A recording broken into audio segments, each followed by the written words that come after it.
Everybody's waiting.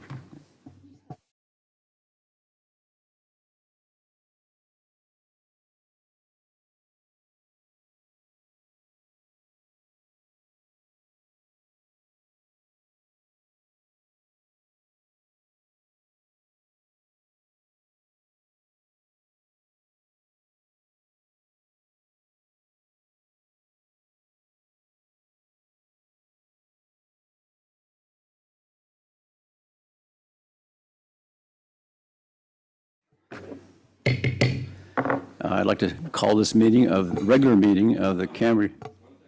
Okay. Recording starting here, right? Okay. Hang on, everybody. Okay, thank you. I'd like to call this regular meeting of the Cambria Community Services District Board of Directors to order. Would you all please join me in the Pledge of Allegiance?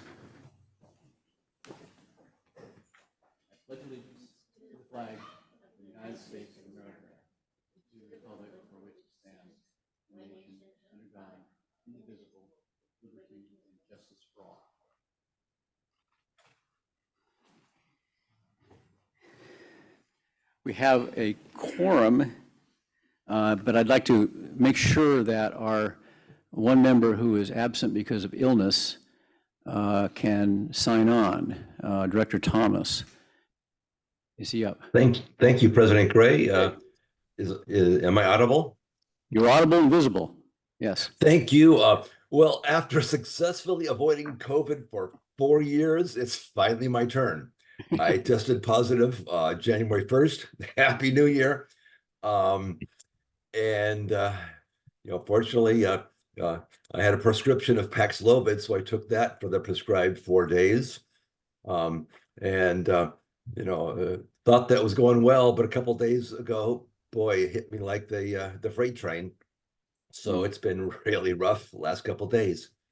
So the official part, I cannot attend in person as a result of my illness and the potential that it could spread to others. I would like to participate by teleconference and request that the board take action to allow me to participate remotely by teleconference per GC 54953. And by the way, there are no other individuals of any age present in the room. I'm here at my home office. Right. My loving wife, Gail, taking care of me these days. She's at the other end of the house. Helping to avoid this nasty COVID.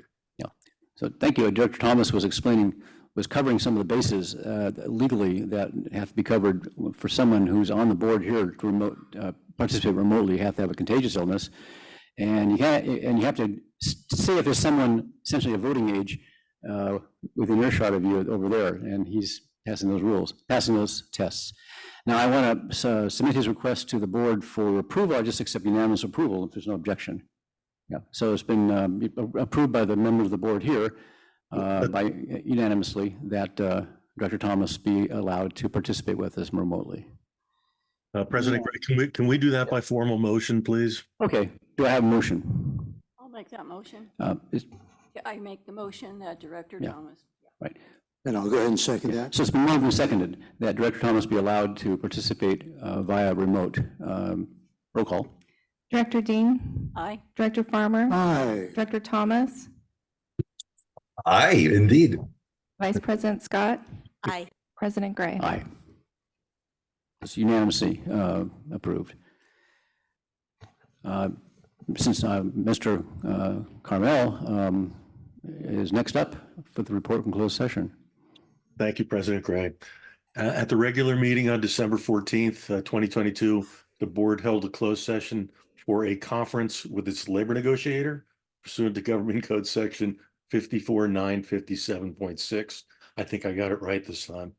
The agency's designated representative is General Manager Matthew McElhaney, and the unrepresented employee organization is the Management and Confidential Exempt Employees Group.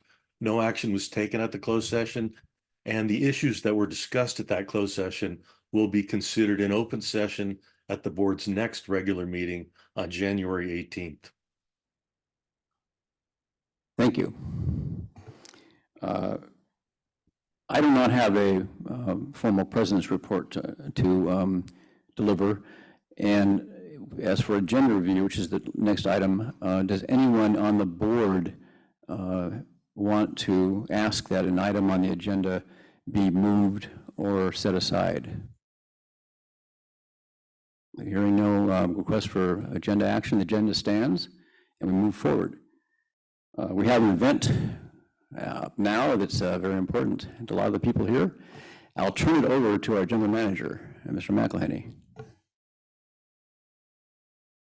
Thank you, President Gray. Do you want to circle back to public comment? The public comment on agenda, on what? Oh, public comment on closed session, I'm sorry. Is there a public comment on closed session? No. Okay, thank you. Okay, please proceed.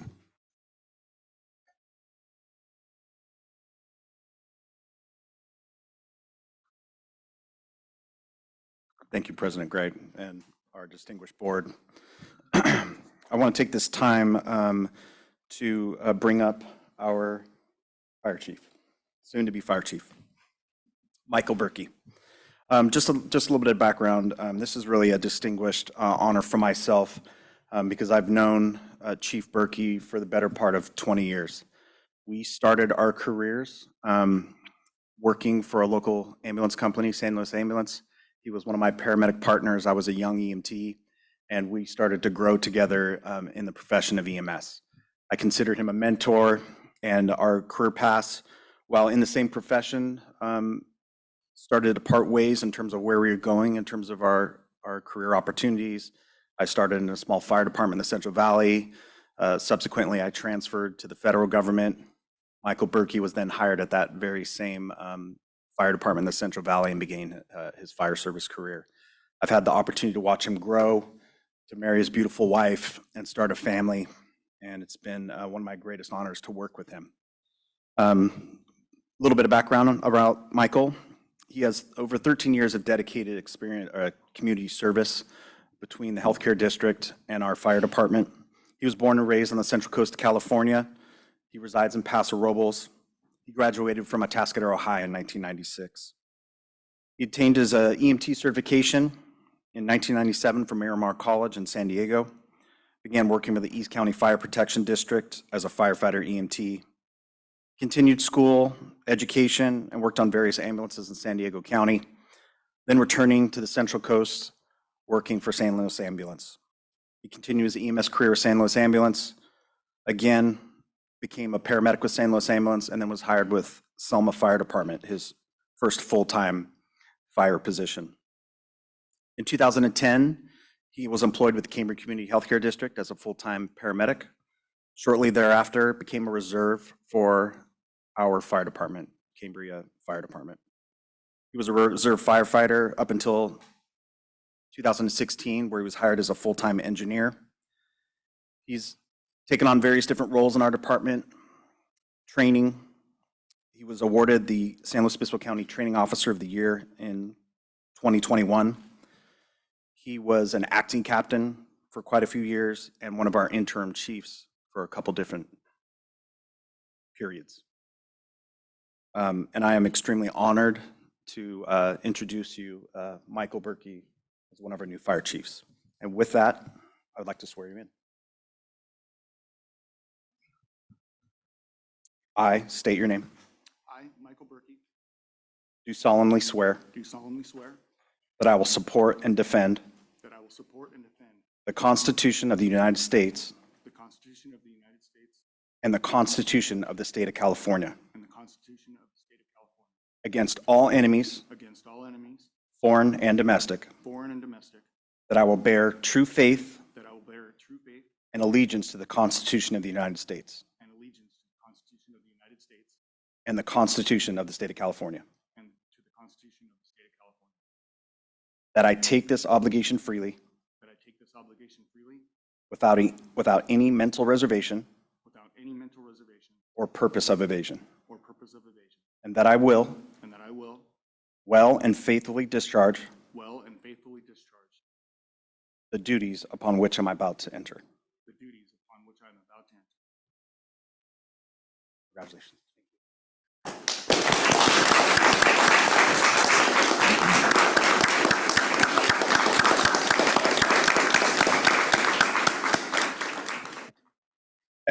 At this point, the chief has a few things to say.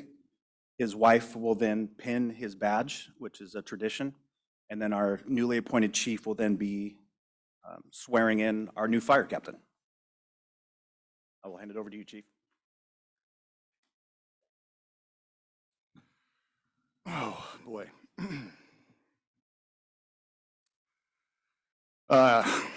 President Gray, members of the board, members of the staff, and members of the community.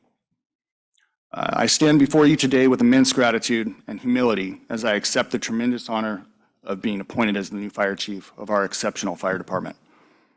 First and foremost, I would like to express my deepest appreciation to the members of the board, the CCSD staff, and to all those who have placed their trust in me to lead this remarkable team.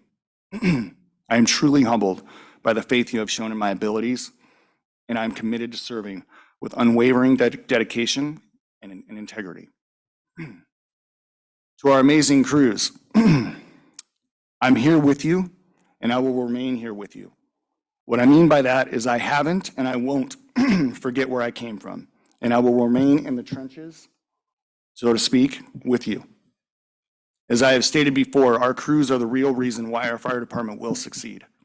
Having worked beside most of them for quite some time now, I understand the importance of their everyday, quote-unquote, normal job, which is hard for most to remember unless you've called upon us in your time of need. When we go home at night or celebrate with our families during the holidays, they are still here, standing ready to serve our community with the same unwavering dedication and integrity that I'm committing. My pledge to you, our crews, is that I will continue to train, teach, learn, and lead together as a team. I pledge to keep your best interest, the best interest of the department, our district, and our community at the forefront of any decision that I am tasked to make. And for my family, especially my wife, who I wouldn't be here without, and who has endured many moments of growth during my career, I also have a promise to make to them, which is to continue to be the person that they have made me, because of all my successes are due to the people that are sitting behind me right now and the support that they have shown me throughout my life. That also goes for the members of my family that couldn't be here in person. Lastly, I want to extend my gratitude to our community members for your ongoing support. You are the reason we do what we do, and I am eager to collaborate with you to strengthen the bonds between the fire department and the community we proudly serve. Your input and engagement are invaluable as we work together to create a safer and more resilient community for everyone. In closing, I am honored and excited to embark on this journey as your fire chief. With your support and dedication of our incredible team, I am confident that we will continue to uphold the highest standards of service, ensuring the safety and well-being of our community for years to come. Let's move forward together with passion, commitment, and a shared vision for a safer and stronger community. Thank you.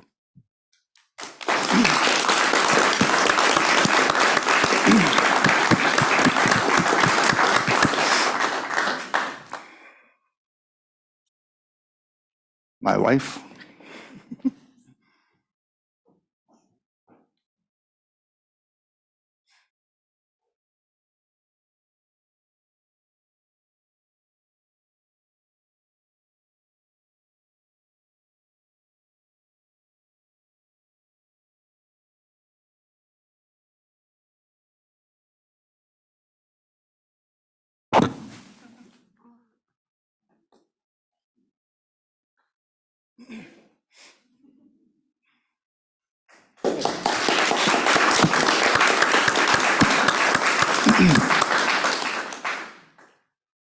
Thank you. And now on to the next one.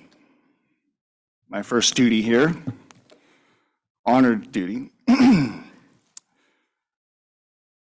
Today I have the esteemed honor to swear in and badge a new member of the Cambria CSD Fire Department.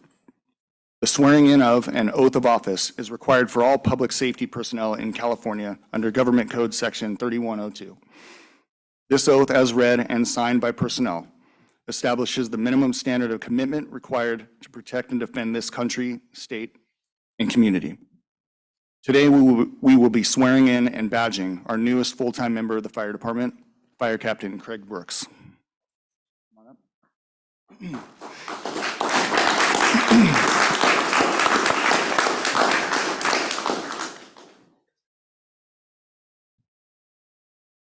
As a fifth-generation local from south coast of San Luis Obispo County and a 2003 graduate of San Luis Obispo High School, Craig embarked on his fire service career as a paid call firefighter for Avila Valley Fire in 2005.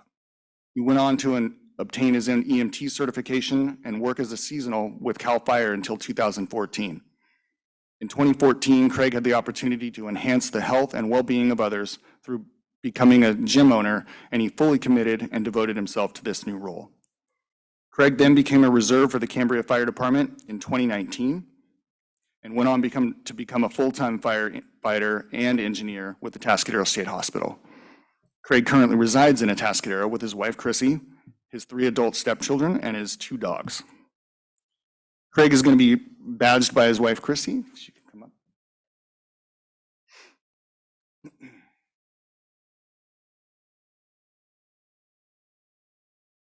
I'll read this and then you can do it. Yeah. The honor of being badged in a fire department is a cherished tradition. It is a direct result of the hard work and dedication that these individuals put in to earn the opportunity to be a public servant in our fire department. To all the members of the Cambria Fire Department, this badge represents the trust this department and this community has placed in your hands. Wear it with pride upon your uniform and never do anything on or off duty that will tarnish the trust of this badge. This fire department, this board of directors, and this community trust you and support you. We are happy to have you as a part of this Cambria CSD Fire Department team. Go ahead.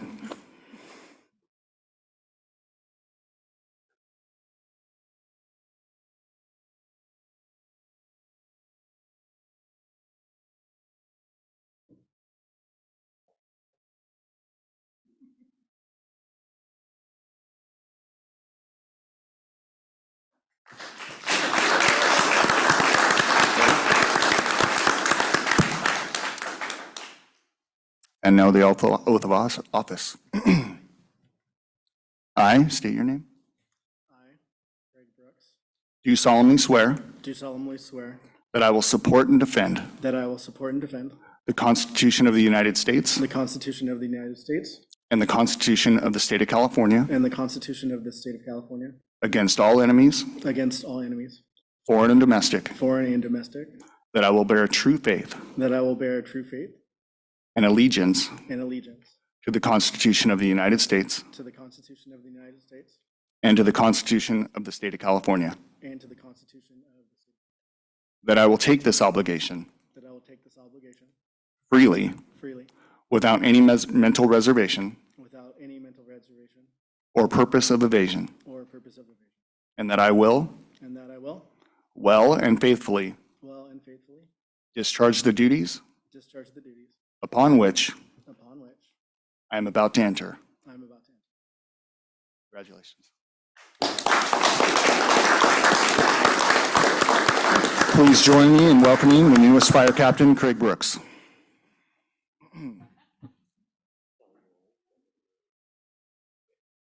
He was eager to get out of the podium.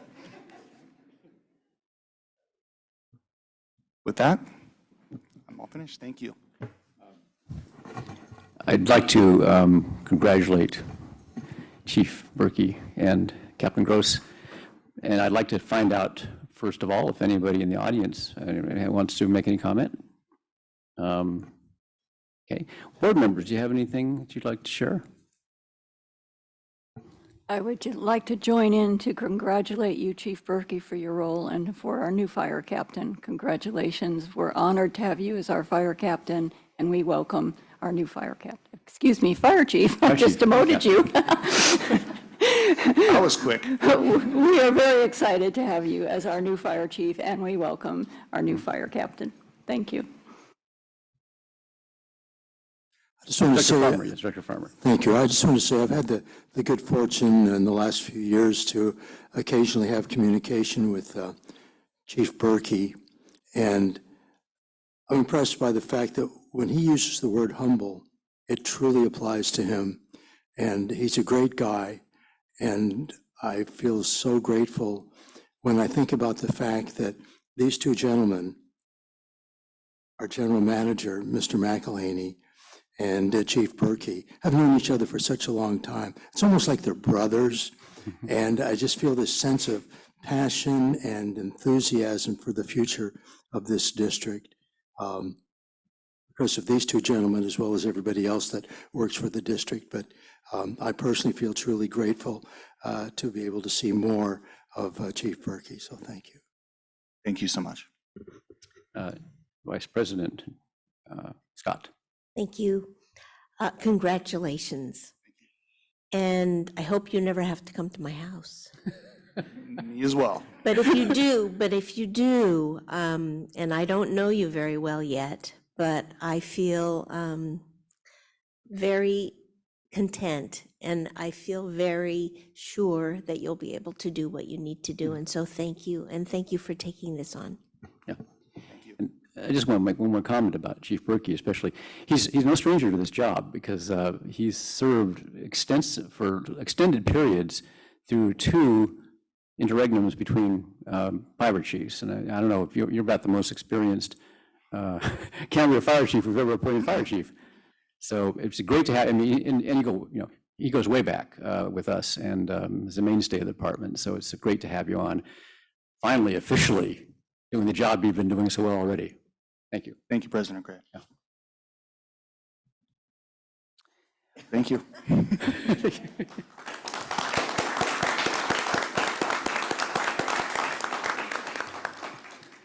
With that, I think we'll continue to the next item, which is board member communications. Any board member may make an announcement, a brief report on his or her activities. I will start, I think, with Director Dean. Okay. As many of you probably remember, the board directed an ad hoc committee of R&I to discuss climate change.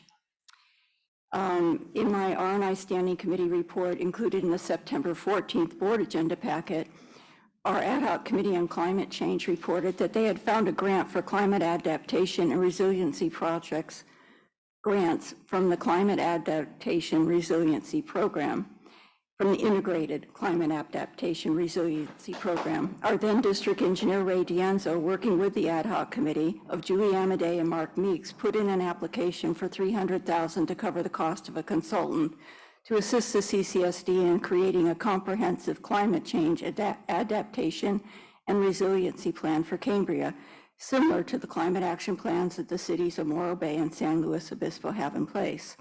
These plans include analysis of greenhouse gas emissions, carbon footprint, energy use, sea level rise, etc. The CCSD's application at that time made it through the first round of review, but unfortunately did not make it through the final round. The opportunity to apply for this no-match grant again has come up, and after working with the grant manager, Abby Edwards, following the last grant application and reviewing the guidelines for this upcoming round of grants, the ad hoc committee and our general manager have a better understanding of what is needed to be more successful with this current grant opportunity. We met as an ad hoc committee with the general manager just a few days ago to discuss this. There are 2 informational workshops scheduled for this grant on January 16th and January 23rd, and the ad hoc committee members, myself, and the GM have each signed up for one of these workshops. And I will defer to the GM, if it's okay with the board president, to add any details he would like to add on this. Please do. Thank you, Director Dean and President Gray. Yes, we've been in contact with Ms. Edwards and trying to gain some clarity on where we fell short on the first round of applications. We got a copy of that application. That application wasn't worked through our ad hoc committee to sort of vet it, so it was a little on the soft side, a little more generalized than it probably should have been, and that was some of the information communicated by Ms. Edwards. So we have a better insight on what we were lacking in that application, and we're going to start moving forward with a couple different avenues. We found out that we're definitely qualified to apply for that grant. And meeting with the ad hoc committee, we're looking at a couple different avenues, whether it is a climate adaptation resiliency plan, or some other type of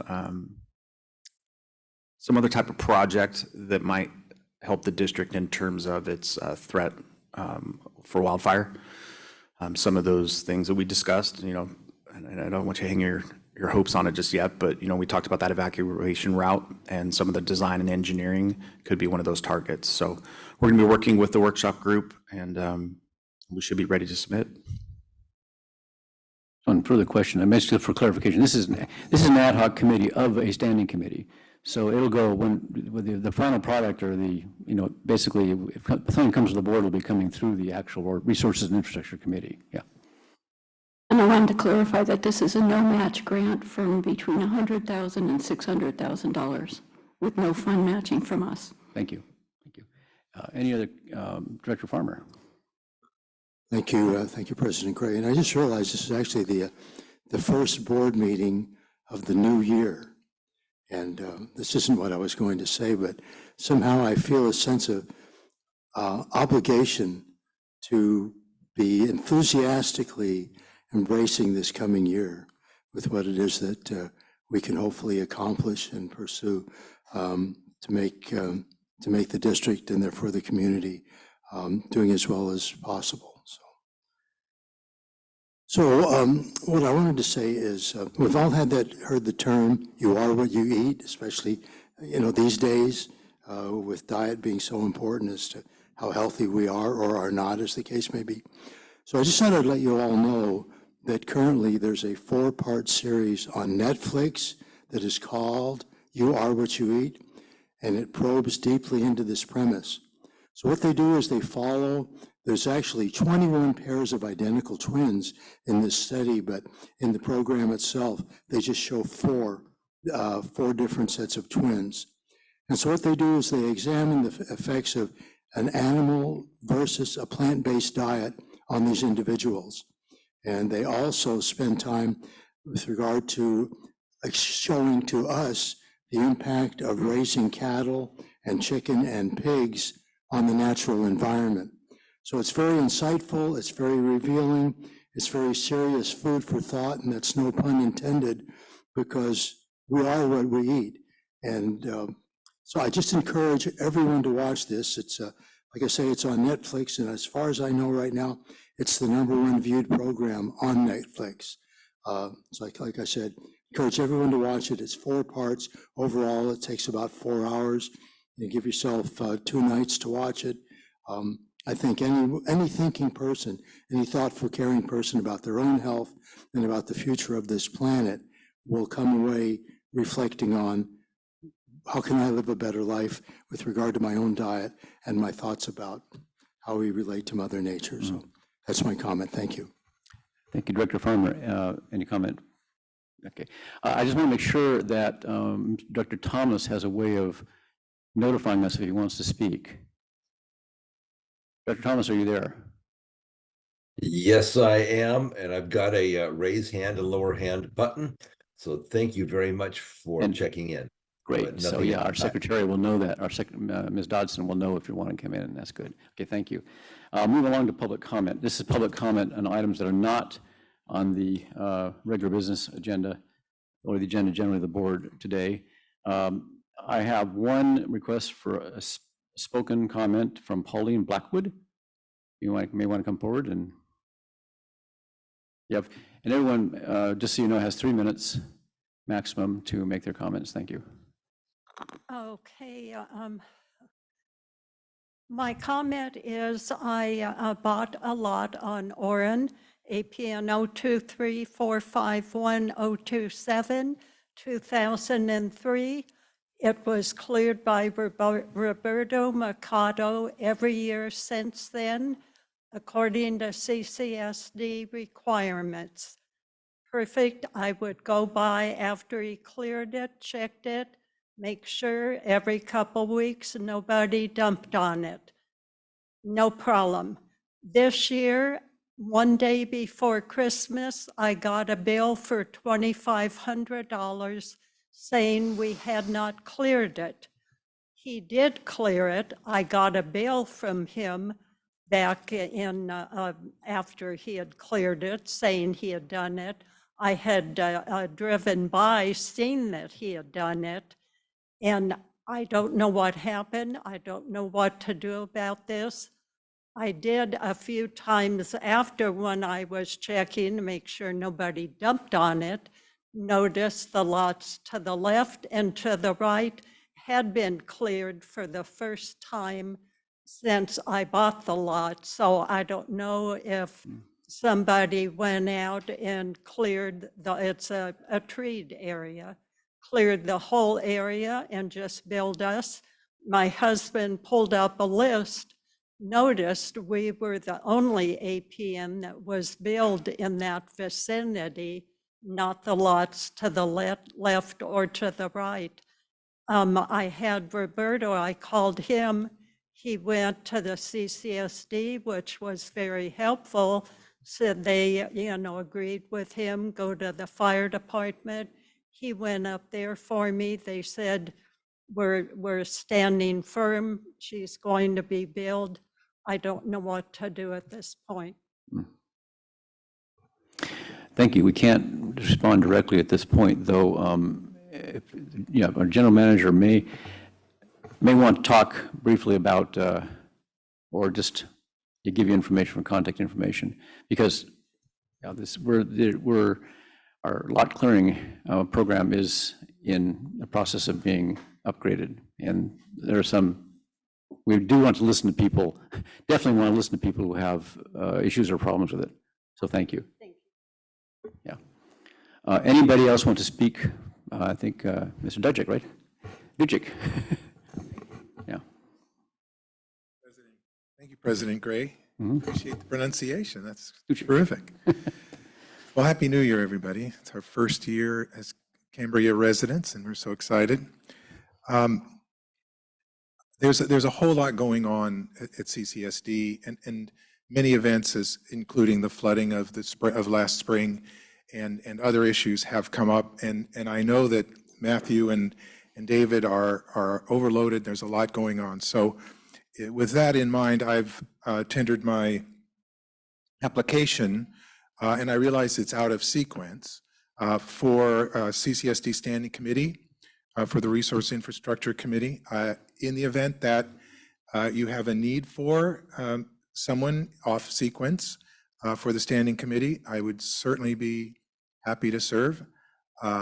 Looking forward to providing as much assistance as I can to the committee, and Director Dean in particular, chairing that committee. If I have a few more seconds, I'll say that I, just a brief background, so you know, I have more than 45 years of renewable resources and infrastructure, environmental permitting and management experience.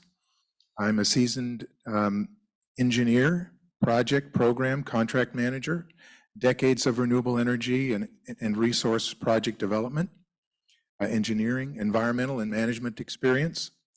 I've served in 2 California regulatory agencies and supported municipal utilities in Northern, Central, and Southern California. I'm a California professional mechanical engineer. I've been registered since 1977. I'm a member of the American Water Works Association, and my areas of expertise include program and contract and project management, resource planning, environmental assessments, permitting, siting, engineering, construction oversight, operations management. I have a bachelor's degree in mechanical engineering from Loyola Marymount University, 1973. And I'm across this, I live across the street from the CCSD offices, so it's very easy to get there, and I'm looking forward to, and just down the street from here. So looking forward to anything I can do to assist. Thank you. Any more comment from the floor? Any written comment, Ms. Dodson? Yes, from Crosby and Laura Swartz, and he also has his hand raised. Okay, so maybe either Crosby or Laura can speak now. Good afternoon, President Gray, directors and members of staff. At their January 18th, 2024 meeting, LAFCO will be considering adoption of their municipal service review for the Cambria Community Service District. This is a good opportunity to request activation of the district's power to acquire and maintain property to satisfy mitigation requirements. This activation was recommended in the December 14th, 2017 Build-Out Reduction Program report, which is posted on the CCSD website. The first paragraph of the section on organizational and administrative recommendations on page 21 states the following. The CCSD is the lead agency for the 2008 Water Master Plan and the current Sustainable Water Facility project.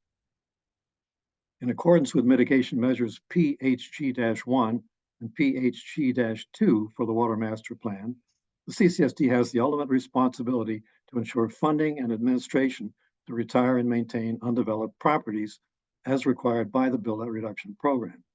The committee recommends the CCSD activate its power to acquire and maintain property as mitigation for a district project in accordance with Government Code Section 61100, parentheses, AE, and parentheses. Thank you for your attention to this important matter.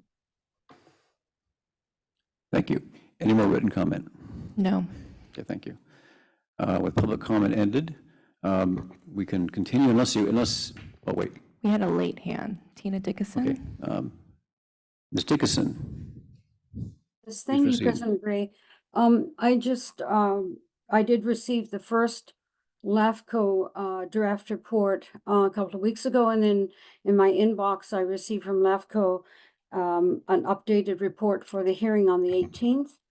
And I am going to read I've read part of it, but all 82 pages, because I have been paying attention to the San Simeon situation for not just months, but years. And I'm looking at what could possibly happen with whatever happens with the San Simeon debacle and the issue that occurred, especially in December at their meeting. I noted that San Simeon did not hold a board meeting last week, the first Thursday of the month. No explanation on their website, but they will be holding one the first Thursday in February. Looks as if maybe they're waiting, I don't know, until LAFCO has the hearing on the 18th. But I would just say that I would hope that our district will not become involved in the issues that San Simeon currently has and actually has had for a long time, including 7 lawsuits. We have our own issues, as we all know, and which the ratepayers are paying dearly for. So it's, I have to read all 82 pages to be sure of what LAFCO is saying in their report and advocating, but it's just a reminder that somehow, with the fact that that San Simeon did not opt for dissolution, that something else could happen between LAFCO, County, CCSD, San Simeon CSD. So I think we've got to pay, if you haven't already, we need to be paying very close attention to that. And that's all I have to say. Thank you. Thank you, Ms. Dixon. Any more public comment? No. Okay, thank you.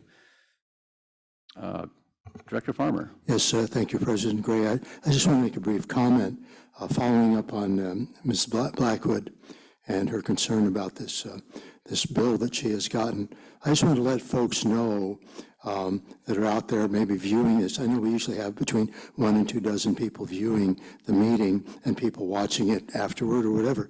So I just want to let folks know that as Ms. Blackwood finished speaking, our general manager, you wouldn't have seen this on the screen, that's why I'm saying this. Our general manager got up and walked over to her and gave her his card, and requested that she contact him. So I just want to let folks know that. Thank you. Thank you. Director Dean. May I make a brief Yes. comment on Mr. Dujic's? You may, yes. Okay, I would just like to ask that he attach that resume to his application if he has not already. And at the moment, we don't have any vacancies in R&I. The standing committees consist of 5 public members and 1 director, and at the moment, we don't have a vacancy, but we will definitely keep your application in mind.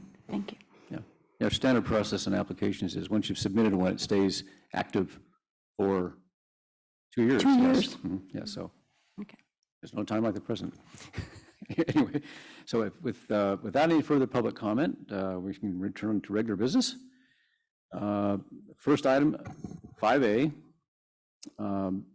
discussion and consideration to direct staff and district council to review the board and standing committee bylaws.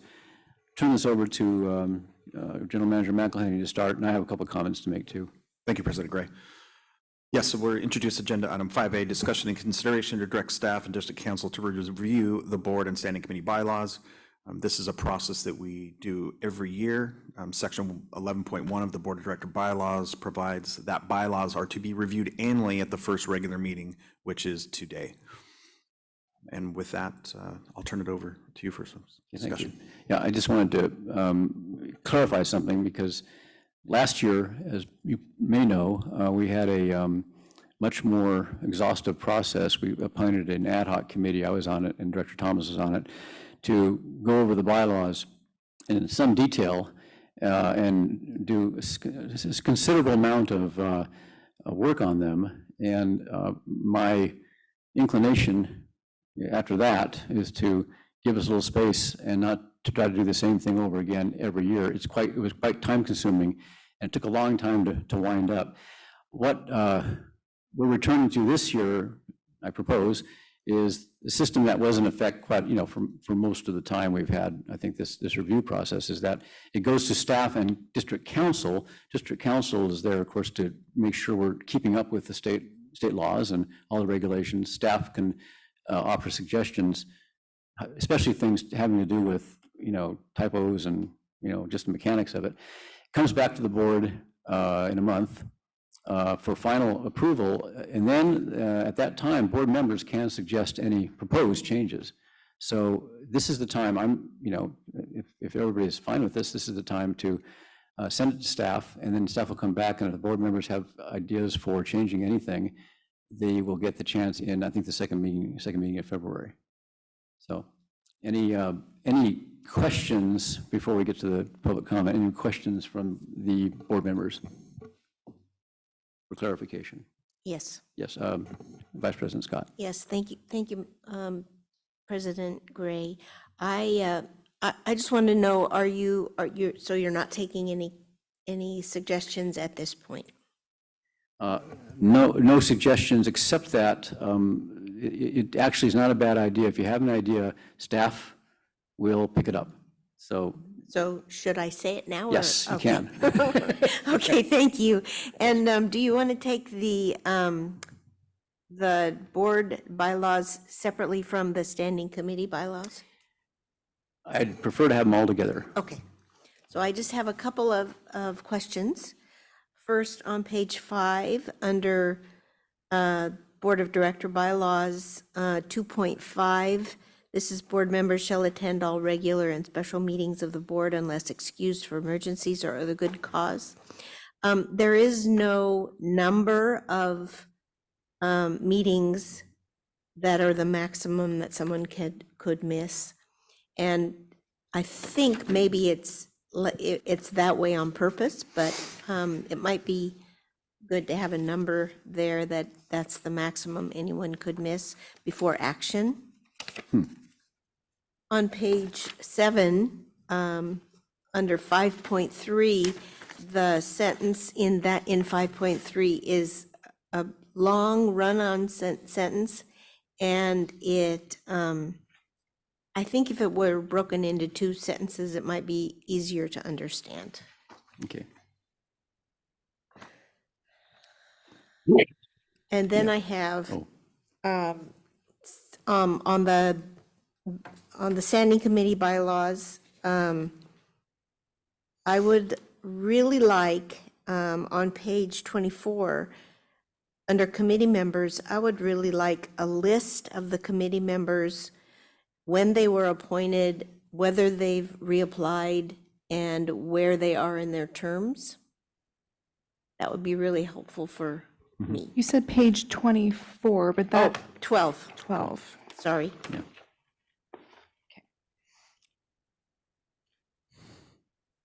Okay, thank you. And then the top of page 13, it does say that if the committee member is absent from 3 consecutive regular meetings without good cause, that would be grounds for action.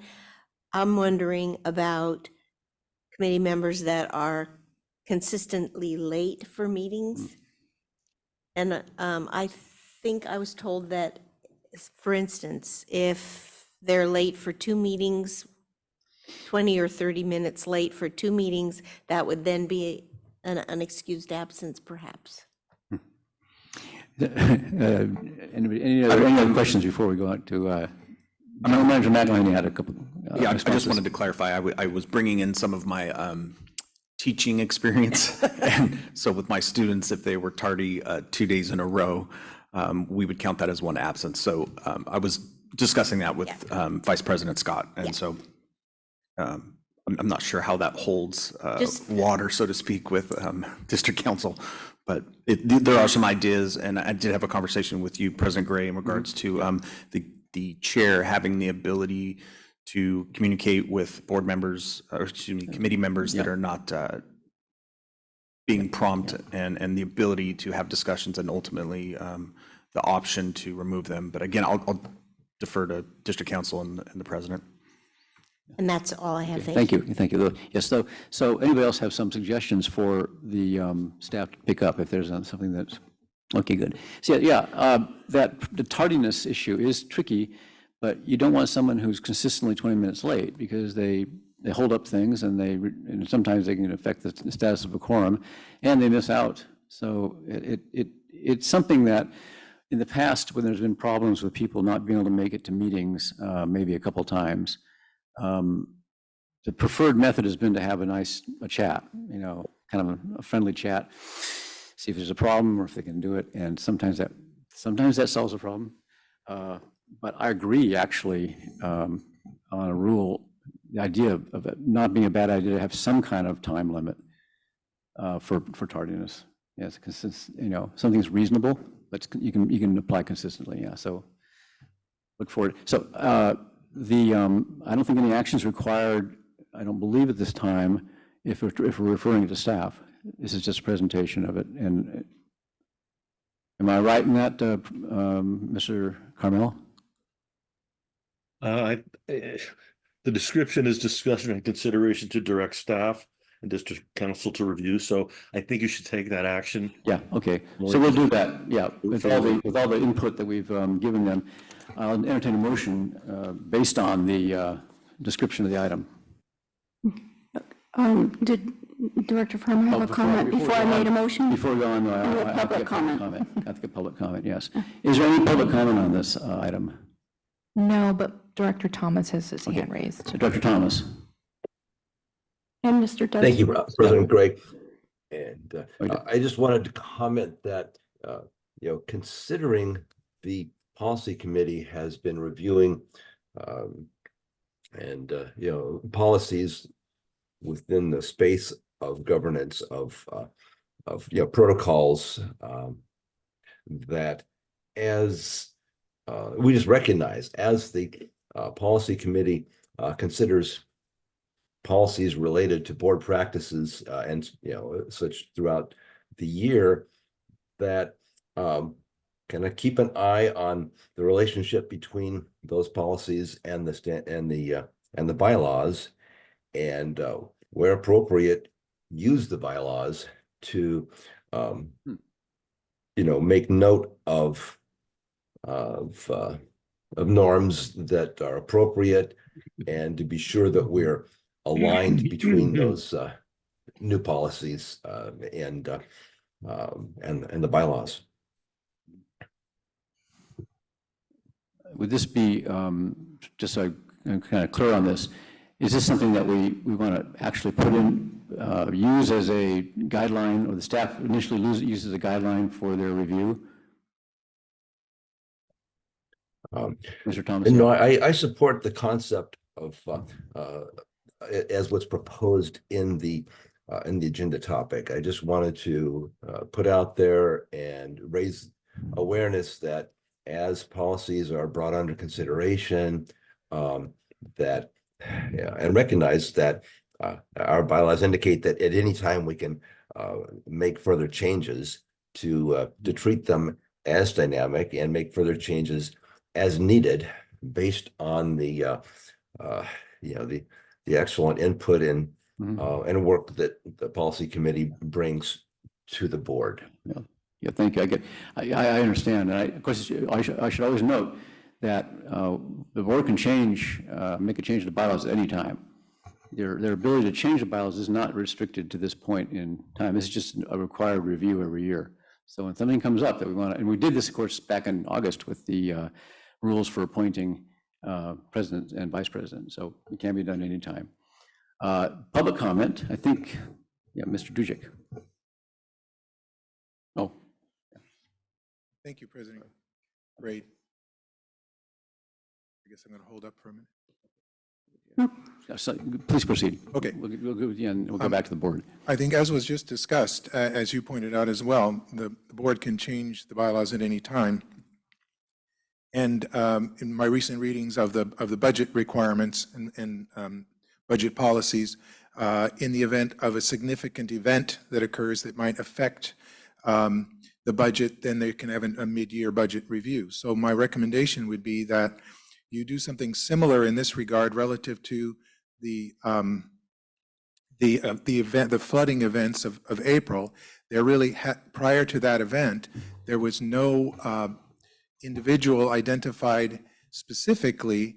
There were general discussions about storage and long-term, et cetera, but no one specifically dedicated to support the general manager's efforts to deal with this long-term issue, but the critical issue of flooding. So my recommendation is that under a circumstance like that, the board certainly could consider adding an additional member of a standing committee or members of a standing committee specifically to deal with issues that were not routine. Okay, thank you. Yeah, I had a couple of requests from board members to speak before we got to a motion. Director Dean first. I like the idea of sending this to the staff and the district council to review. And I think once they bring back their report, their final review, then if it's necessary, I think that would be a good time to send it to the policy committee to get another look at. But I was ready to make a motion, but if you're not ready for it yet, I'll wait. Well, Director Farmer wants to say something too. Yeah, just a minor comment. First, I just want to thank Vice President Scott for her observations.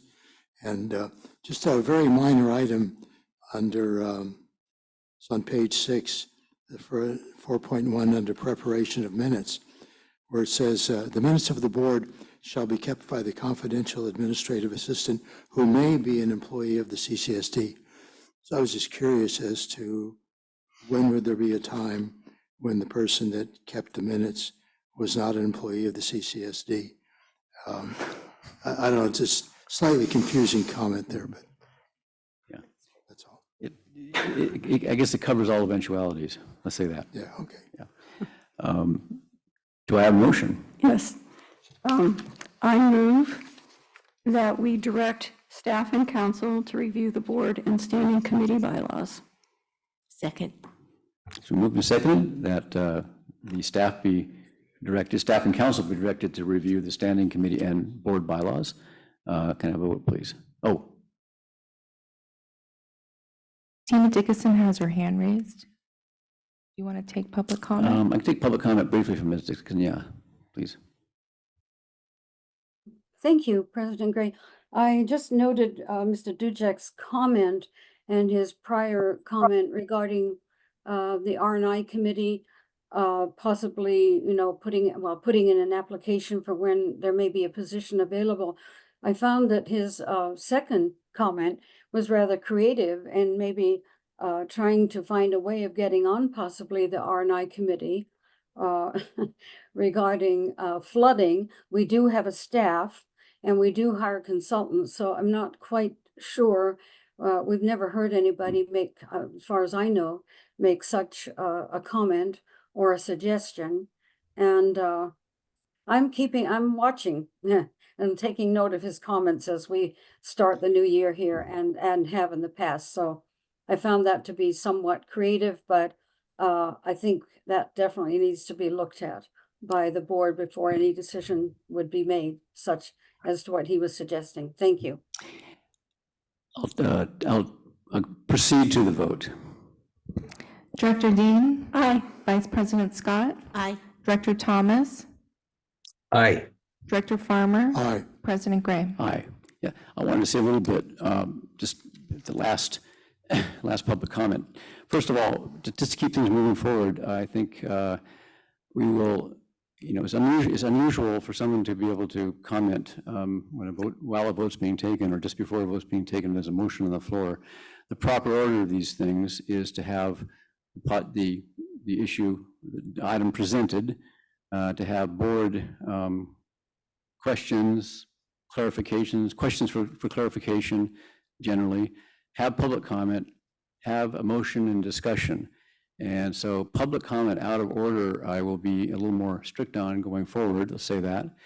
And we have to be also careful in public comment not to talk in a way that's negative about other people who've made public comments. I think to getting into discussions about whether someone's activities are self-serving or comments are self-serving, whatever, I think is not conducive to civil conduct of meetings. So I would caution against saying anything that is negative about other people, especially people commenting in this hall. So I want to move forward to item 5B.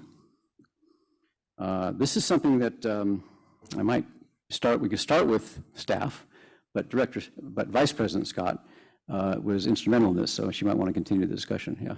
Absolutely. Thank you, President Gray. I'll kick it off and then hand it over to the expert here shortly. Agenda item 5B, discussion and consideration to update the CCSD Standing Committee application form. There's no fiscal impact. On November 9th, the Board of Directors directed staff to work with Vice President Scott to update the CCSD Standing Committee application form. Our confidential administrative assistant, Ms. Dodson, worked with Vice President Scott and revised that application, and it is attached here and to be considered. Vice President Scott, take it away. Yes, thank you. Well, I just wanted to find a way to maybe streamline people who are interested in being on one of our standing committees. And so, and not have to have several different applications, and to be able to have one application if they're interested in even more than one committee. So I worked very closely with Ms. Dodson, and of course she does her magic with her computer. And so we have this application that has been revised and it's before you. But in saying that, I do have one other recommendation that I didn't talk about earlier, and that is that where it says, it's really the second sentence, it says the CCSD keeps standing committee applications for further committee vacancies. I'd like to add for 2 years, because that's what's in the bylaws. But other than that, we're open to any suggestions or edits or whatever you have. And I think this will help be able to have people available when we do have openings. Director Dean. I agree with adding the 2 years to it. But I too. the two of you did an excellent job of revising this form, and good work. This is a great improvement. Thank you. Director Farmer? I didn't have my light on, but I just want to say it looks so neat and clean.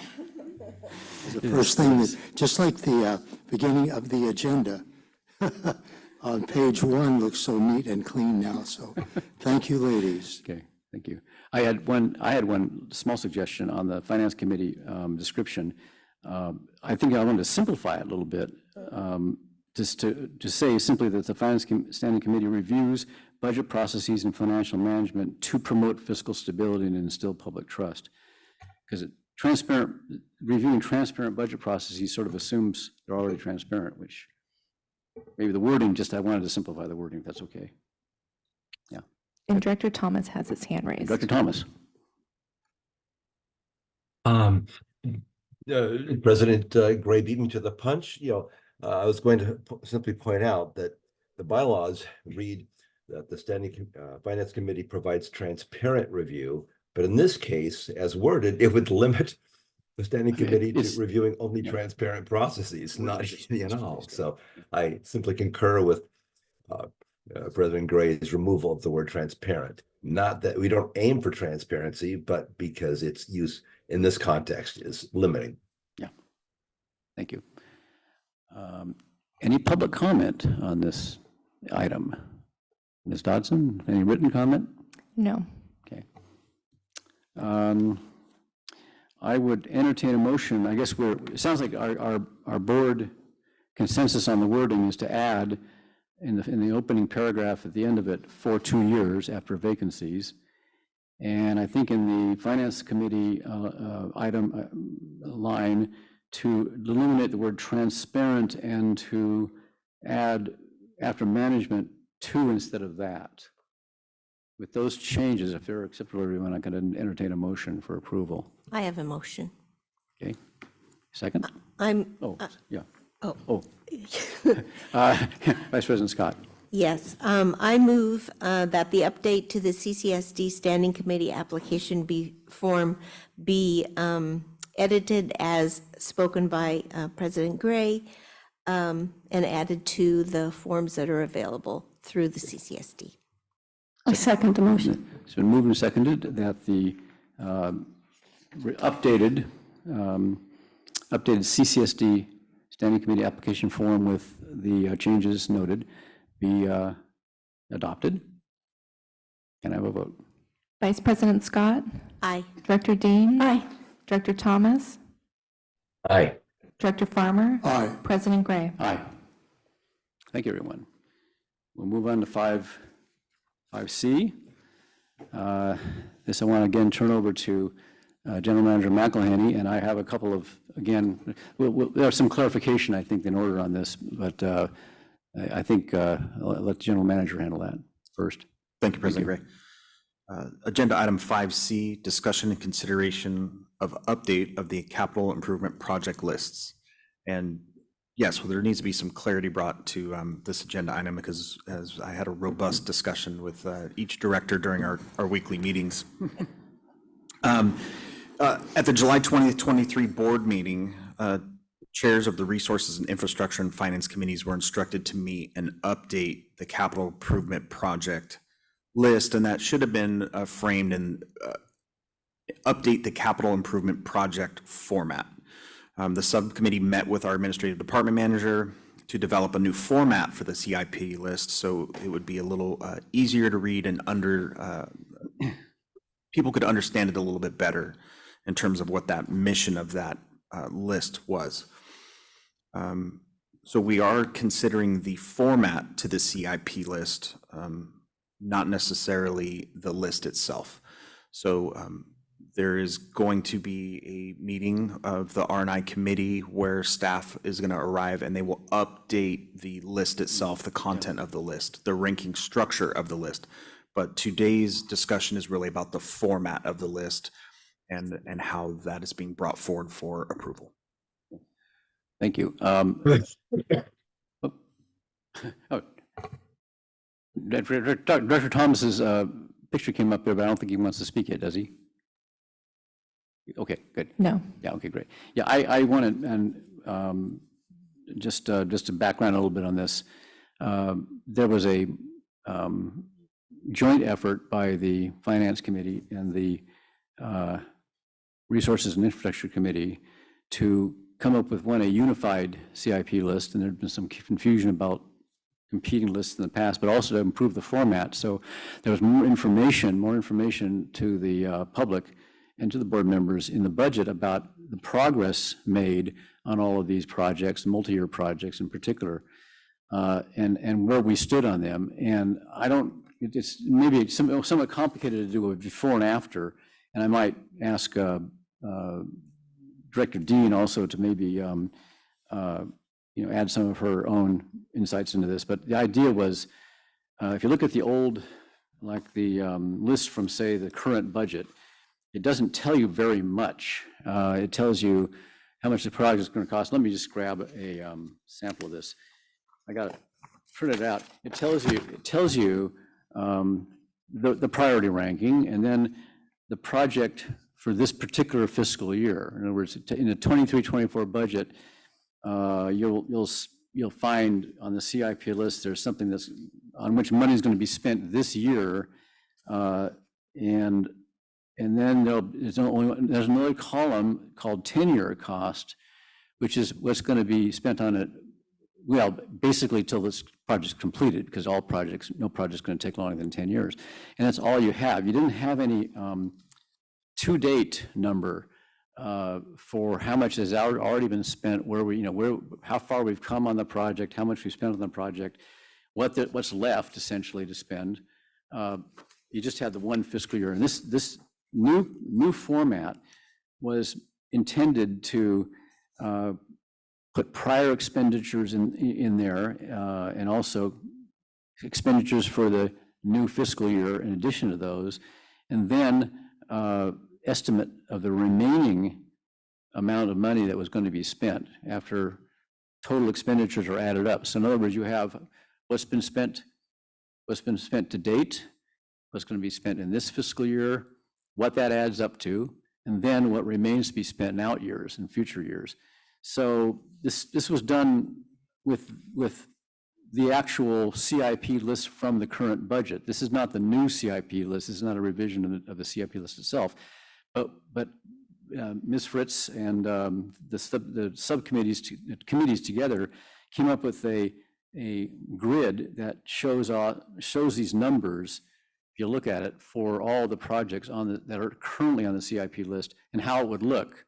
Now, it's confusing to people because this is not a new CIP list, but in the next budget, if all goes well and we approve this new format, the CIP list in the new budget will look like this. So we'll have different projects and different priorities, probably, but it will have this look, if this look is what we want. So that's the idea. It's how stuff is presented and how much information is presented. Yes, yeah, Director Dean. Okay, so as President Gray said, this was to try to help the public and the board understand the projects that are currently being worked on, what we spent so far in the current fiscal year. The prior expenditures are what we spent before this fiscal year, in the past fiscal years, the total amount of money spent and what's left on the project. The CIP list, what's on there in this presentation are the same CIP projects that have been in the quarterly budgets for the last 3 quarterly budgets. Some of the numbers of ranking has changed, but we have not gone through this project list yet. The ad hoc committee and R&I is working together with staff to update how we are going to rank the projects, what the criteria is for ranking them, and then we were going to most likely put a B for the things that are budgeted for the current budget year, and then rank the ones that are not yet budgeted according to priority. So that is a work in progress. So that is not what we're looking at today. We're looking at the columns, the headings. We've decided to keep the completed project category on the list as part of this format so that the public and the board all know what their rates have been used for, what projects have been completed. So that's why I have a couple of suggestions now that I look at this in the agenda packet, if you're ready to take any suggestions, but I think you probably want public comment Yeah, I first. want public comment first, but also I think we want to, if anyone has suggestions, of course, the possibility, there's a good possibility we would send this back to staff and have them come back with the suggestions incorporated. So, Okay. but I'd like to take public comment first. Thank you for reminding me. First of all, I don't have any public comment slips. Is anyone in the audience here, Mr. Dujic, want to public comment? I'll be brief. Yeah. I think this is a terrific improvement. This is great. I mean, thanks to the R&I committee for going through the process. One of the things to consider, I would suggest, is that there's two ways to look at what's left in terms of the money. One of them is how much of your budget's left, and the other is what percent are you of complete? If 50% of your budget is left and you're 25% complete, you're in trouble. But this doesn't give you a clue to that. This doesn't say, are we going to overrun this budget, or are we going to underrun this budget? Maybe a detail you don't need here. I'm just pointing out it's worth, certainly at some level, at Matthew's level and in the project level, each of these individual projects is going to have to be tracking its percent complete and comparing that as they go month to month. Are we on track? Are we following that curve? And we're going to make it on budget, or have things come in that we didn't expect that are causing us to go over budget, so that early on staff can come to the board and say, you know, these things came up that we didn't expect, but we're going to be over the budget by $10,000. So we're looking for a budget increase, or we're going to need to take that from somewhere else. This is great. I'm just saying that's one element that if you have the wherewithal to put it in at some level, maybe it's something presented to the board separately, and it isn't just, the overall, it just something I thought would be worth looking at is percent complete, as adding that so that you'll know whether your percent spent and your percent complete of the project match. Thank you. Any other public comment, Ms. Dodson? Any written comment or comment from, Zoom? No. Okay, thank you. I have a comment. Return this to the board. Again, the suggestion box is open, but Vice President Scott has her light on. Thank you, President Gray. I would just recommend one more formatting thing, and that would be that when you are specific about what the rankings mean, if you do a legend or a key. Oh, yeah, yeah. Yeah, we've done some work on the general work on what the three, and there are going to be three. The fourth, I believe, the fourth was just a couple 4 priority items. That's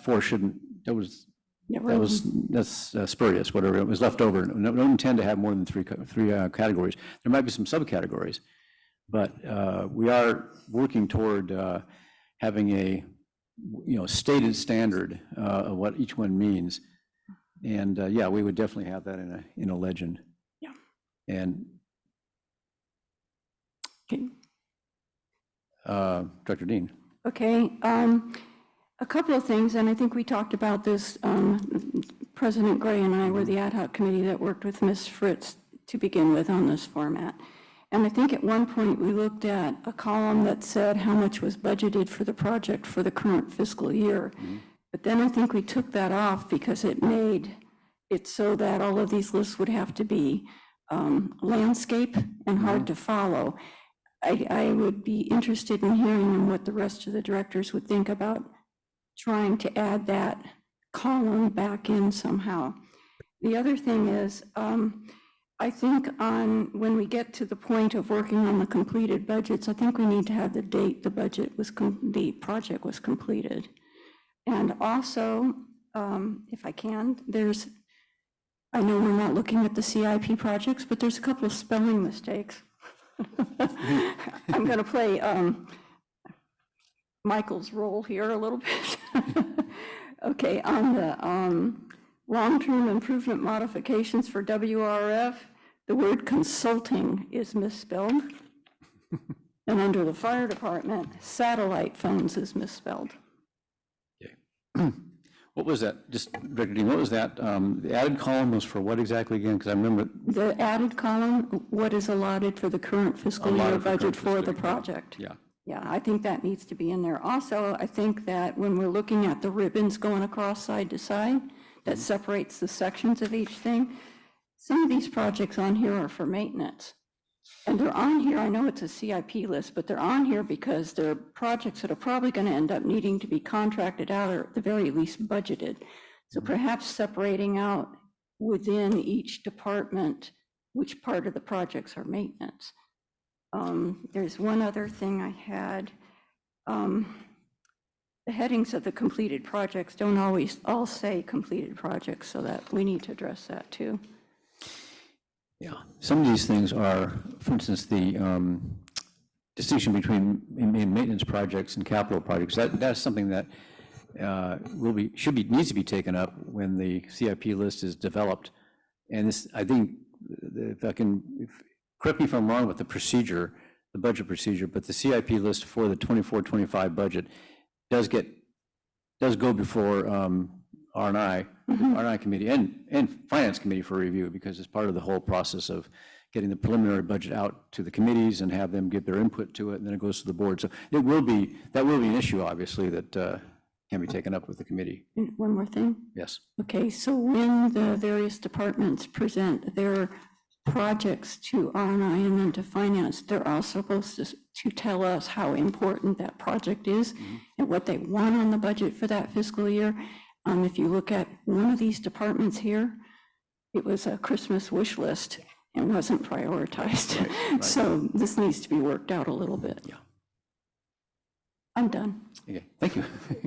Any other board comments? Does Director Thomas want to say anything? Indeed, yes. Yeah, okay. Thank you, Please President proceed. Gray. Please proceed. Yeah, several things. And first, yeah, I agree emphatically with Director Dean's comments. The majority of my comments are going to be about the concept that form follows function.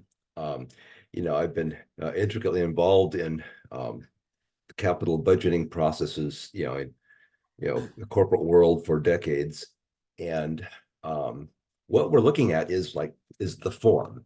Now, accompanying the form, there would always be a fairly thorough description of the process. What we're lacking is a description of the process of who does what, creating the CIP list. There's never been a clear definition of what the priorities are. And as we've heard before, if you don't know where you're going, any road will get you there. That is kind of the nature of the CIP list process that I've been watching over the last 3 years. So I recommend that staff develop a process description for how this capital improvement project list is used, who's involved in it, the distinction between, of course, capital and maintenance. I concur that both should be here. I also concur that they should be distinguished.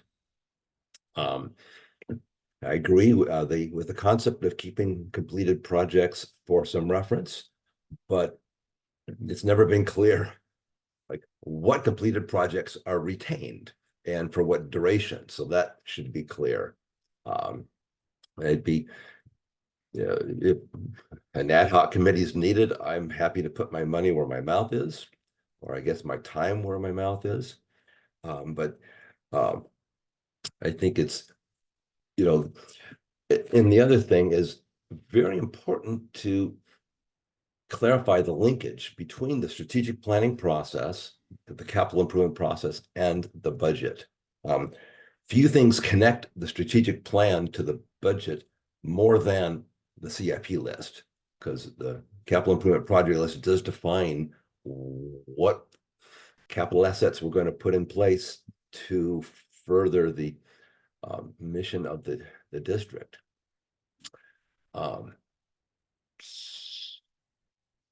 Yeah, that's it. Thank you. I can apropos of that, some of that, I think it would be, I think the smart thing to do now would be to convey these comments, or the gist of these comments from the board to the staff, and have them incorporate the suggestions in a version of this that comes back to us in a month, if that seems appropriate. Yeah, because I think hopefully, I think we've been pretty clear. I think what Dr. Thomas is saying is important too, about the explanation of the integration of the strategic plan with the CIP list. But it goes back to the priorities and how priorities are developed, and that is some unfinished business. But I do think it's a very good principle that the priority list should reflect the strategic plan. Definitely. And then some things that are true wish list items that are, or I would say that's it's a term a lot of people don't like, but items that are basically wish list items that aren't part of the strategic plan really may not be on the CIP list. And keep the CIP list to stuff that's we're serious about doing in over the next 5 years or 10 years, rather than stuff that nice to have, but it's just something that's been on the list for a long time, and it just stays there out at priority 3, but never seems to move. I think the list can probably be shorter because of that. So that is, of course, that is not the format question, but I think it's the question about what Vice President Scott was saying about having a legend and having some little introductory language, I think, to describe what this is and how it works as part of the process. Strategic planning process might be good to have as a standard element in the on the list as is presented in the budget. Yeah, Director Dean. I would also suggest that and I know that in the past we've had the various departments come forward to R&I and then to Finance with their budget requests, I think generally March or April, in preparation for the following fiscal year's budget. But I think these department heads should be instructed to review the current CIP list and determine what things don't need to be on there anymore, as well as prioritizing the things that should be on there. May I? Yeah, please. Sure. General Manager McConaughey, yes. So I just want to package this together so we can kind of memorialize it in the minutes, and then we kind of have our marching orders. I think the view of staff in these different areas, and we've had some turnover in staff, and so we may have some new visions about what this priority list is. But again, it is within their departments what they consider to be priorities, and that may differ from the perception of some of our committee members or even the board members. And again, that'll work itself out in the budget process. So we can definitely work on the format, and then some of the thoughts when I speak to our finance manager and some of our other department heads is that as department heads, we understand this. What I interpret as is a tool for the board and the public. And so after Director Thomas's comments, perhaps there can be an ad hoc committee that can give us further guidance on what you would like to see to help the public understand the document, the projects, and things of that nature, because staff itself understands this. The finance manager understands it. So I guess we would just need further input on what would help the public and board members and committee members understand it a little bit better. And I don't know if that can be done at the meeting in which we bring the priority list back to R&I, or if it's some continuation of the ad hoc committee or joint committees coming together to get a better handle on this. I just don't want to I don't want to go off and go in a different direction and create something that isn't really what the vision doesn't help the public or you understand it a little bit better. I hope I explained that. Yeah, I think that you pointed to a bit of a risk we take by opening everything up for review, in a sense, with the content of the CIP list. I think we need to separate the format issues, and the format issues are kind of like, for instance, a legend, some explanation of things, maybe a rule about how long completed projects are kept on, and then the idea of that question of whether we have that extra column showing the current fiscal year budget. And those, I think, if this board is happy with having that extra column there, as Director Dean suggests, I think I would say go ahead and show us bring back a version that has that and has a legend.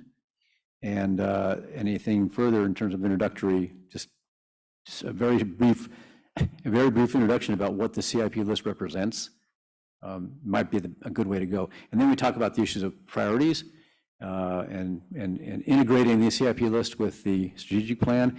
Bigger issue, I think we have an ad hoc committee on that already, which is, I guess, Director Dean and myself. So we could continue that work, and that. And I was we have an item on ad hoc committees later. I was assuming I might bring that up. Say we still got work to do.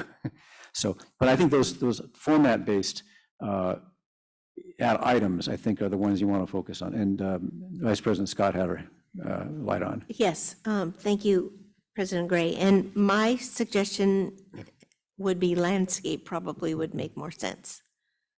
And also, as I'm talking format right now, in for instance, under skate park, East Ranch, EV charging, every other one should be highlighted. You know how you do tables so that you can follow across, because when you have a landscape, it's going to be even harder to follow them across. So maybe that would be helpful. Good. So, Dr. Dean. Okay, I think when we looked at this with one additional column, it just meant that we could do it in portrait, but it meant the type would be a little bit smaller or the columns would be a little bit narrower. I think I'd like to see us try that again first before turning it into landscape. But perhaps President Gray and I could work with staff a little bit to fine tune that part of it. Yeah, because some of the columns, if I'm using my Excel experience here, they probably could be narrowed somewhat. And the titles, the names, sometimes since some of them are already double width, double height, you might just have more of that and still get it in a portrait. So yeah, we will, you can confer with us with the ad hoc committee in the meantime between now and then a month from now. So without further ado, I suggest that, we don't have to take a vote on continuing it, do we? I don't believe. Do we need to take? No. Well, if it's consideration, I should know. I need to know this for my future use too, but yeah, Mr. Carmel. Oh, wait. I think for the record, it always helps to have a defined motion and action. Oh, excuse me. Director Thomas has his hand raised. Director Thomas. If a motion is requested, I will offer. Okay, motion is requested. Please proceed. Direct staff to further define the process for developing the CIP list, and consistent with that process, develop an improved format for the capital improvement projects list. Do I have a second? It's been moved and seconded that we direct, and this is somewhat different from the wording of the item, but it's within the item's purview. Discussion, we direct staff to how we? I have it Yeah. recorded if you Okay, would like good. me to read it Why don't back. you read it, because I want to make sure I'm getting it right. Director Thomas moved to direct staff to further define the process for developing the capital improvement project list, and consistent with that process, develop an improved format for the capital improvement project Okay, list. Which was moved and seconded that the motion as stated is on the floor. Can I have a vote, please? Director Thomas, Hey, Vice President Scott, Aye.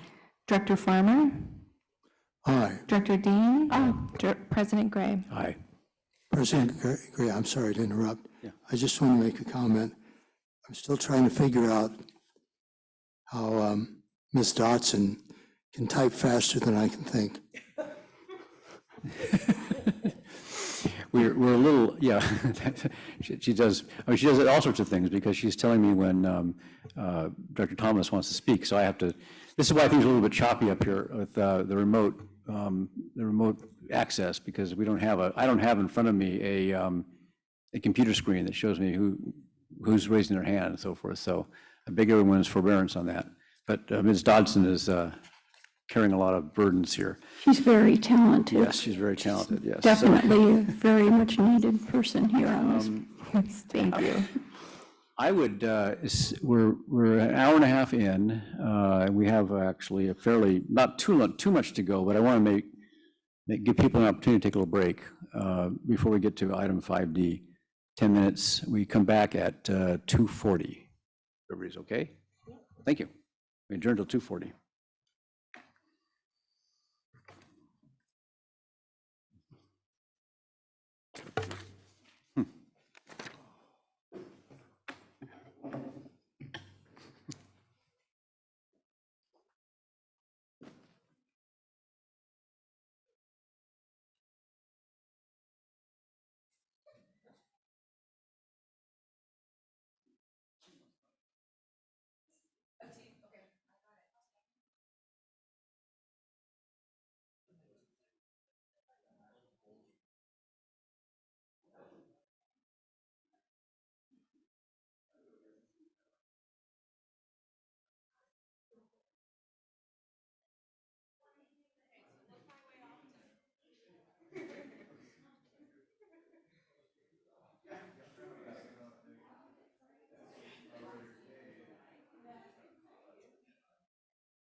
Okay, I hereby call this meeting back to order. It's 2:41.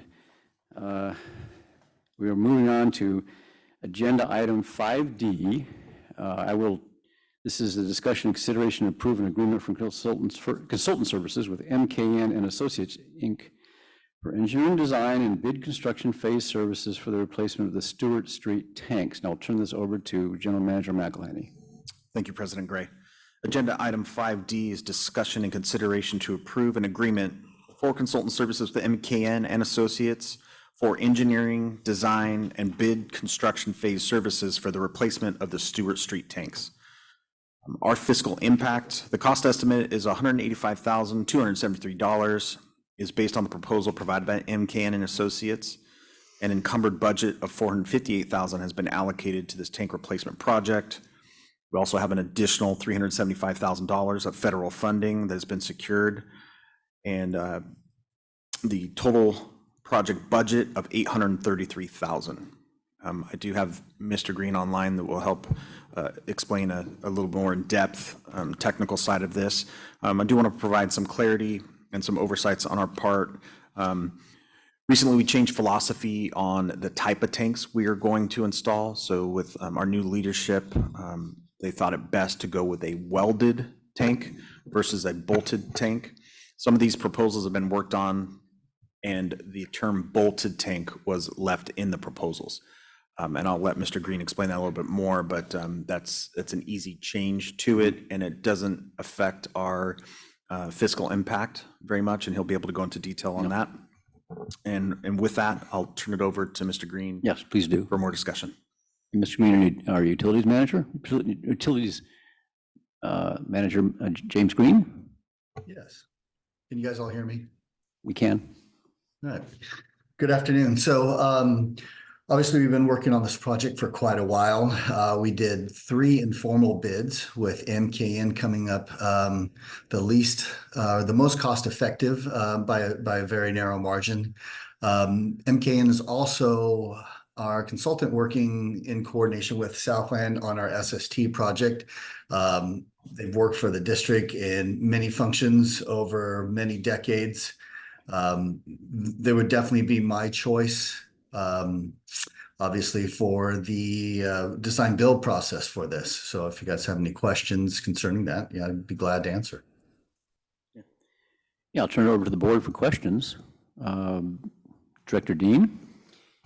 Okay, so I would like to know, I agree that a welded tank would be far superior than a bolted tank, but the only thing R&I has heard about all the way up to this point is that it was going to be bolted tanks. We haven't had any updates other than in the engineering reports that we get monthly. And I really think that this should have been a discussion with R&I on bolted tanks versus welded tanks and the reason for changing it to welded tanks. All the way up to this point, the discussions we had with our previous utilities manager was that bolted tanks were being considered because there was a possibility of using the same foundation that is in place for the tanks that are there now, saving us quite a bit of money. So I really think this project should have come before R&I, as well as the 3 bids that you got. And I have nothing against MKN. They've worked with us for a long time on the PG&E SST projects and other projects prior to that. I have no problem with MKN, but still, we normally have some scrutiny from the R&I committee on this type of projects, so. Yes, Director Dean, and I'll just chime in before I let Mr. Green chime in. We did talk about this, and that was probably just an oversight on our parts. Me coming into this position post-research and into this project, and some of the philosophies behind bolted versus welded. And then Mr. Green also came into this position fairly new. And, we just didn't realize how much had been discussed with R&I, and that change from bolted to welded definitely probably should have gone to R&I first. There is a sense of urgency on staff side because this project has taken so long to get off the ground. It started in 2020. That original grant of $375 would have funded a lot of this process, and since it's been kind of drug out, those costs have increased upwards of $150,000 just in terms of materials and things like that. So that, agreed, that was an oversight on our part and probably should have gone through R&I. And then I'll let Mr. Green follow up. Mr. Green. Absolutely, thank you. With discussions recently in the month of October that we had at the end there with Jillian Bletz, who's our awarding officer for the funds from the US EPA, we discussed with her our intent to change to a welded steel versus bolted steel tank. And she said that was completely permitted. While this is actually a new tank project as far as they're concerned. So keeping true, or what we initially started off with a retrofit or a refurbishment, doesn't apply because it is, in their terms, this is a functional replacement with no expansion. So with that terminology set behind that, is we can now go forward and put a welded steel tank out there. The duty cycle or the lifespan of this tank is much longer. If you look at the 3 other welded steel tanks that we've put in the last 15 years, one of them we just recently had dove in 2023, which is our Fiscalini tank. The internal pictures from that, and granted, this tank was put in 11 years ago, went on the cover of an AWWA magazine for tank and storage because of the great condition that it was in. The Stewart Street location with that bolted steel tanks, whatever that environment in there is, I know we're all kind of subject to, our assets are all kind of subject to the same climate and environment around here. But that metal on there in the bolted areas have degraded at a faster rate than any of our other assets as far as tanks in our distribution system. So that was our, excuse me, that was our kind of leaning towards the bolted side of it. It's less maintenance. It's more structurally sound. The materials for it are, it's a bit more costly for installation. But the engineering portion and all that sort of behind the work scenes, it doesn't change that quote at all, going from bolted to welded. And then Mr. Green, just to follow up on some of the discussion we had, you talked about the foundation not costing more, that they were able to bore the foundation, the exposed foundation, and found that that foundation was suitable. And as of now, we won't have to replace that foundation unless we get in there under the tear down of the old tanks and find something catastrophic, so to speak. Correct, yeah. So they are an 18-inch thick concrete pad, which meets the upgraded CBC or California Building Code standards, which were reset back in 2005. So with this 35, 40-year-old tank we had, we were concerned about the tank depth and that meeting, the structural integrity of the California Building Code, and it does. We verified that in-house. We will still be performing geo around the site to ensure that nothing has changed. The earth underground doesn't change much, but that's also part of the permitting process is the geo analysis. So fortunately, we won't have to do any major underground work there, hopefully, barring any inspections, as General Manager McElhaney suggested. If we were to remove a tank and see that it had been leaking in one portion and that had affected the concrete substrate that was on, that would have to be removed. Fortunately, we did dive the Stewart tanks in 2022. We have camera and photographic evidence that no blemishes, no leaky spots, no imperfections were noticed at that time of inspection. That was a year and a half ago. Thank you. I had a question actually about why, and this is getting, I don't get too much in the weeds about bolted versus welded, but why we had been thinking of bolted construction prior to this. What was the argument for it versus welded? Initially, before we did a bunch of research on it, we wanted to do just a retrofit of it, trying to avoid all permitting costs. The longer that I looked on it, and when I assumed the role, I realized that we needed to do this and do this right. This tank exchanges the most inventory in all of our distribution system. It goes to our most densely populated and most consumer-oriented portion of the town. So Looking into this, we had some kind of off the record talks with MKN at that time, like, hey, what should we be looking at? What are these sort of things? And that's what kind of alerted us to the fact that we should probably go in and just make this an entire project rather than just go in and do a refurbishment and go back bolted for bolted. Here was our chance to really put a good quality product that was going to last, twice as long as the current model that was in there.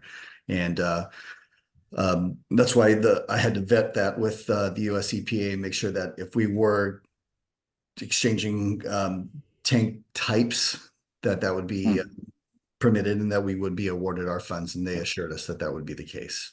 So my understanding then is that the initial decision to go with the bolted was simply because we were trying to replicate the current structure. In other words, do a straight renovation. In other words, there wasn't necessarily the best design. It was just that was the design of the tank as it was, and we were just going to replace things rather than actually redo it. Right. Initially, years ago, we thought we'd try. That was our thought process at the time, to try and skirt as much of the permitting process that was unnecessary or that we wouldn't have to do after diving in deeper to this US EPA grant and having to redrop CEQA and NEPA and do our categorical exemptions. We realized that this was necessary to do a fully permitted project. So we had to check all of our boxes, dot all of our I's, cross our T's on the design and kind of research on redoing these tanks. And one more question, and I'll turn this over to the public, but one more question about the timetable. It has been a long wait for this project. When we, at this point, and with this contract, say we granted for design and engineering, are there any other impediments in terms of regulation, agencies that have to get sign off or anything like that left, or is it a clear shot to getting it built now? I don't know about impediments or hurdles, but there are some tasks that need to be done. We have with our permitting side of it, we have our ISMDM, which is our initial study of mitigated negative declaration. We unearthed our 2011 version of this when the district was initially looking at replacing these, 13 years ago. And we were able to unearth that. Well, that 12-year-old document now needs amending. We need amending of the categories of air quality and greenhouse gas addendum, energy addendum, noise addendum, and there's other addendum section. And under NEPA documentation, we still have to do biological resources, cultural resources, and then complete our NEPA categorical exclusion checklist. So there's still some quite complex tasks that need to be turned in as far as permitting wise. So that's about a 3 to 6 month permitting period. So for us, it actually works out well. We get through the rainy part of the season. It's not preferable to take one of your busiest tank locations for storage and take one or two offline during the busiest time of the year. But seasonally wise for construction, 3 to 6 months from now would put us in a really good position as far as the weather and the whole construction physical piece of this is about 3 months to do those, cumulative 307,000 gallons of storage. Thank you, Director Dean. How soon does this contract with MKM need to be signed? And then I do believe Ms. Dodson was waving a T. Is that to mean that Michael Thomas? That's for public comment, right? Okay. Oh, Michael Thomas. I think it's for Director Thomas. Thank you. We'll get, I'll make sure to get Director Farmer, you were. Thank you, President Gray. Now, I just wanted to mention that shortly after I came on the board back in late 2016, in April of 2017, there were a small group of us that met over at the Stewart Street tank, including General Manager at that time, Jerry Gruber. And the discussion was that we needed to act immediately on the replacement of the tank because it was in such poor shape. And then for whatever reason, Mr. Gruber decided to go in a different direction and just have some minor work done, even though our consultant at that time kind of insisted that we needed to do a new tank ASAP. So I just wanted to mention that's how far down the road we are since that. So this is definitely a very important issue. One thing I'd like some clarification with regard from Mr. Green. On page 56, right in the middle there, task 4.1, preparation of a pre-application package for CDP exemption.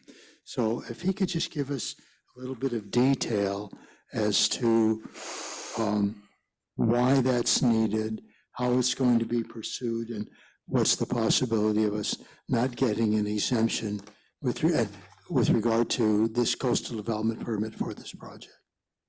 So it's an optional task that we don't think will be needed. It is determined by the county if a CDP exemption is appropriate and required for the project. There was no CDP initially required for the project, so we're kind of basing it off that. If the county were to deem us a CDP project, then we'd have to go and spend those additional funds for the CDP permit rollout. Thank you. So most likely you're not anticipating that happening. I guess I noticed you had it redlined out on page 58, so it doesn't look like you're really expecting that to happen, right?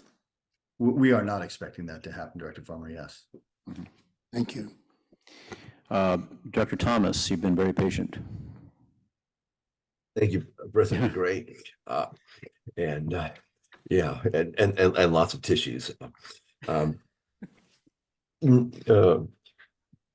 Following this for many years, with the bolted tanks, I always felt like, well, okay, that's the easiest thing to do.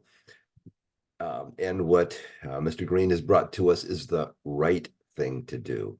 So, and no question that steel tanks will provide water storage for the next couple of generations of Cambrians. So thank you for this. And I'm just wondering if it's appropriate to just ask MKN for just a brief letter confirming that, yes, references to our proposal state bolted tanks. We understand that it's going to be steel tanks. Way to go, CCSD. And yes, our proposal is consistent. Is something of that nature appropriate? Yeah, Mr. Director Green. Thomas, we've actually reached back out to MKN, and there are 7 instances of the term bolted being used in their proposal, and they are reworking that. Those are some older proposals that were put in there by the subcontractors for geo or for environmental that didn't really affect the cost proposal. You're permitting for geo, and it doesn't matter if it's bolted or welded, so that didn't really affect it, but we are asking them to strike that bolted and reword welded in on that for that proposal. So we should be seeing that by next week. Thank you. I'd like to turn this over for public comment at this point. Director Farmer, your light's still on. Thank you. By the way, I just want to mention, since we're discussing water tanks, for those of you that maybe haven't lived in the community for all that long, but I mean like less than 30 years or so. We used to have a water tank at the corner of, if you follow Burton Drive all the way to the top where Burton crosses Ellis and turns into Norton, and there's a large structure right there, actually 2 structures right there, 2 houses. That's where we used to have a water tank before it was moved way up the hill on the Fiscalini Ranch, in case anybody's curious. Thank you. Thank you. Dr. Dean. I don't think my question was answered on how soon this agreement had to be signed, so I can determine whether there's time for it to come before R&I. I will defer to Mr. Green on that. I mean, we do have time to bring it before R&I, so if we can make a February date for that, we could bring it forward if you wish. Absolutely. We can vet that through the R&I committee. I would appreciate it. That would give us a chance to ask some deep dive questions and to give the public more time to get information on this as well.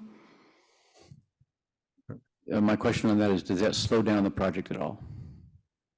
It just slows down our funding from the EPA. We're kind of really hungry to get this going. So the CEQA application that we submitted, it needs some of this final biological resources and some of this other environmental stuff put into that, and we could close the chapter on that CEQA application. And once that CEQA application is closed, then we receive funding from the EPA.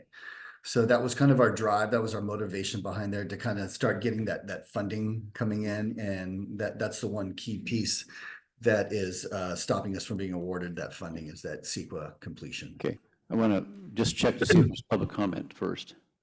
Oh, is that Michael Thomas? Yes. Director Thomas first, and then Director Dean again. Director Thomas. Oh, apologies. But thank you. Yeah, I just want to remind ourselves that the standing committees are advisory to the board. It, as has been stated, would certainly have been preferable for this to have come to the Resources and Infrastructure Committee prior to coming to the board. But we are where we are. And my question to the board would be, do we have sufficient information to give the go-ahead to Mr. Green? In my opinion, we do. And if that's the case, let's, I mean, I don't cry over spilled milk. I'm happy to clean it up. Okay. But I think I'll just ask that question. And I know we need to go to public comment. Right. Okay, thank you. Yeah, let's just do public comment now, then we'll return this right to motion, and hopefully we'll have a discussion. But is there any public comment either in the room? I don't see any, or online? No. Ms. Dodson, no public comment. Okay, I'll return to the board. I believe Director Dean was on the floor. I don't have any problem with this agreement, and I don't want to hold this up, but I still think the R&I committee should hear about it, whether it's before or after the agreement is signed. I'd agree to Director Dean. I apologize for not bringing it forward. It was my understanding that this was already brought forward. So that's something we can definitely address on an agenda for the February meeting. We would be happy, if the board wishes to approve this contract, we would be happy to come and do a full presentation to R&I in February, if that would be amicable to the board. Also, we'll follow direction if you choose to push this item, go back before R&I to then bring it back again. I'll leave it to the board. Is there a motion? I don't want to delay it. I just would like an opportunity for R&I to discuss it, even if we already have signed the agreement. Okay. So I think what we're looking at here is that if it is approved today, staff will do a presentation on the project, current project status, and all the details of it at the R&I meeting in February, which is early February. Or first Tuesday, second Tuesday or something. I think Ms. Dodson knows the date. Anyway, so I'll entertain a motion. And Director Thomas, if you can hear, will you hear us or see us, you can also move something too. But anybody who wants to make a motion, please do. I have a motion. Okay, Vice President Scott. Yes, I move to approve this agreement for consultant services with MKN and Associates, Inc. for engineering, design, and bid construction phase services for the replacement of the Stewart Street tanks, with the recommendation that it goes before the R&I committee in at its meeting in February with a complete presentation by staff. Mm-hmm. Just, is there a second? Yeah, I'll go ahead and second that. And I just want to make some clarification on something I said earlier in passing with regard to the tank that used to be, on district property at the corner of Ellis and Burton Norwood. And then I said it was moved up to the Fiscalini Ranch. Just letting people know, I'm not talking about the Fiscalini Ranch preserve that the district owns. but the Fiscalinis own other property and and that's where the water tank is. So I just want to clarify that. Yeah. I had one question for clarification on the motion. When we say it's, part of it is to present it to part of the motion is to present this proposal, this contract to the project to the R&I committee. That is not a condition of our approval. In other words, yeah, exactly. So I didn't make that clear. That's something that's going to be done subsequent to our approval of this contract. Okay. It's been moved and seconded that the contract, and I'll say it briefly, the contract with MK and Associates be approved. Can I have a vote, please? Vice President Scott? Aye. Director Farmer? Aye. Director Thomas? Aye. Director Dean? Aye. President Gray? Aye. Thank you, everybody. So far, we're getting through things pretty well. I think we're having very constructive discussions. The last item on regular business is an update of the ad hoc committees that are currently in existence or were in existence at the beginning of last year. And one reason I'm motivated to do this rather somewhat detailed table here about the committees is that Director Thomas and I, as part of our bylaw review last year, spent a lot of time discussing how to make the ad hoc committees more truly ad hoc. And in other words, for a purpose that is well defined and that has an endpoint at which the ad hoc committee no longer exists, because there's always a temptation. In the old days here at CCSD, all committees were basically called ad hoc committees, even if they were like something that was totally permanent, like finance and stuff like that. So under state law, under the Brown Act, under state law, and I think Mr. Carmel might have a little more to say on this, an ad hoc committee does need to be truly focused on a goal which is achievable, expected to be achieved within a certain limited time, and then they do their work, either have the recommendation or the report or whatever they do, and then they disband. So this partially is my effort to carry out the language that was added to the bylaws about how standing committees have to have a task and an endpoint and at least some approximate idea of when they would finish their work. So I, with the help of a lot of assistance from former President Dean and from Ms. Dodson, I put together a table of all the known ad hoc committees that were in existence either in existence or formed last year, where they are now, and what I suggest we do to either, consider them disbanded, keep them going with instructions, or the third category, which is a bit in the air, which I would like suggestions on, is whether some of what a committee is doing, this is one committee in particular, can be simply assigned to a standing committee, which may want to do its own subcommittee. So the summary, I believe, is, the summary, and it was also one special case, but the summary has the list of the 4 ad hoc committees that are active at this time, and the one is on the the permit, the CDP for the WRF, emergency wildfire evacuation, which is essentially focused on finding and, at least doing the initial development of a route, an alternate route out of Cambria. The review of the strategic plan workshop process, which is probably going to be finalized by the time when we have the workshop, which is probably in a couple of months. It is in a couple of months. And then the ad hoc that we were discussing a bit earlier about the update of the CIP list. There's one other committee, solid waste rate alleviation, you'll notice, that has been which has finished its work, but I'm kind of curious about whether that program is in what's happening with that, because I think we've had some speakers who one speaker who was wondering if he was getting his break or whatever it is on waste, solid waste fees. So anyway, I don't want to, I also, this is normally a staff, I don't want to barge on the staff report, but this is what my thinking was on developing this. And I don't know if anybody has anything to say about the recommendations. I just want to give you kind of a preface about why I went to this level of detail. So, Mr. McElhaney, do you want to add anything?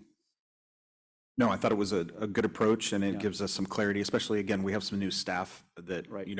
Some of these committees we just flat out haven't, or ad hoc committees, excuse me, haven't talked about, actively engaged in, the CDP ad hoc committee and things of that nature. So it's good to define these. I mean, we've worked with the Veterans Memorial Hall ad hoc committee, so we're working on that, but it's good for some of the newer staff to understand what's been undertaken. I think it's a good job. Yeah. Okay. I'll turn this over to the board for questions and any suggestions. I think Michael Thomas had his hand up. Director Thomas. Thank you, President Gray. First on the the one that says review of strategic plan workshop process. I'll suggest that the name of that ad hoc committee is simply strategic planning process ad hoc committee. And I just wanted to confirm that, that this committee's task is not yet complete. I believe this is the committee that will be responsible for working with our workshop facilitator through the current planning process, consolidating community inputs and coordinating with Dick Clark. Yes, that's true. That's the case.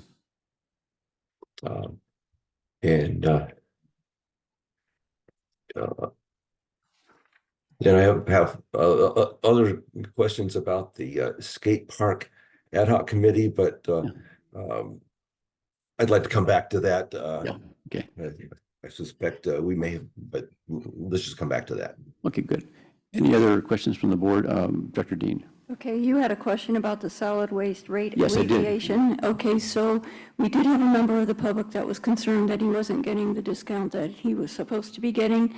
And I believe Ms. Dodson or Ms. Fritz contacted the solid waste company, and they had missed a few of the names on the list. And that has been corrected, I believe.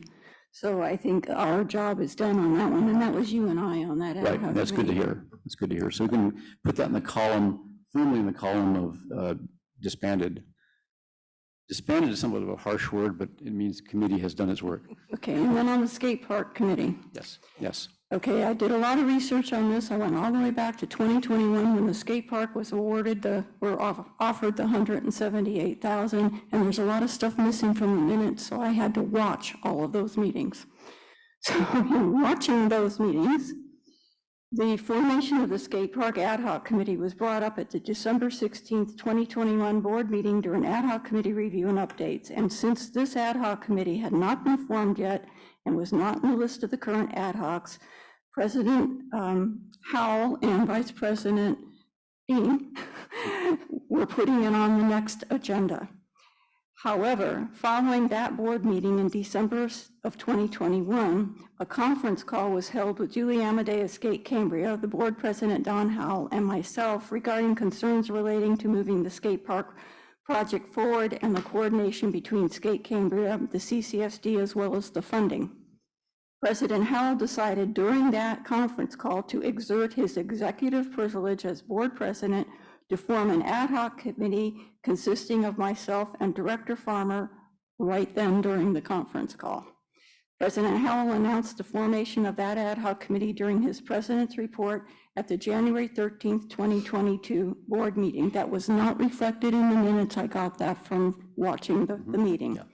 The ad hoc committee's assignment was to oversee all phases of the skate park project on behalf of the board, including with Skate Cambria and the project manager, district engineer Ray D'Enzo, the related staff members, and others involved.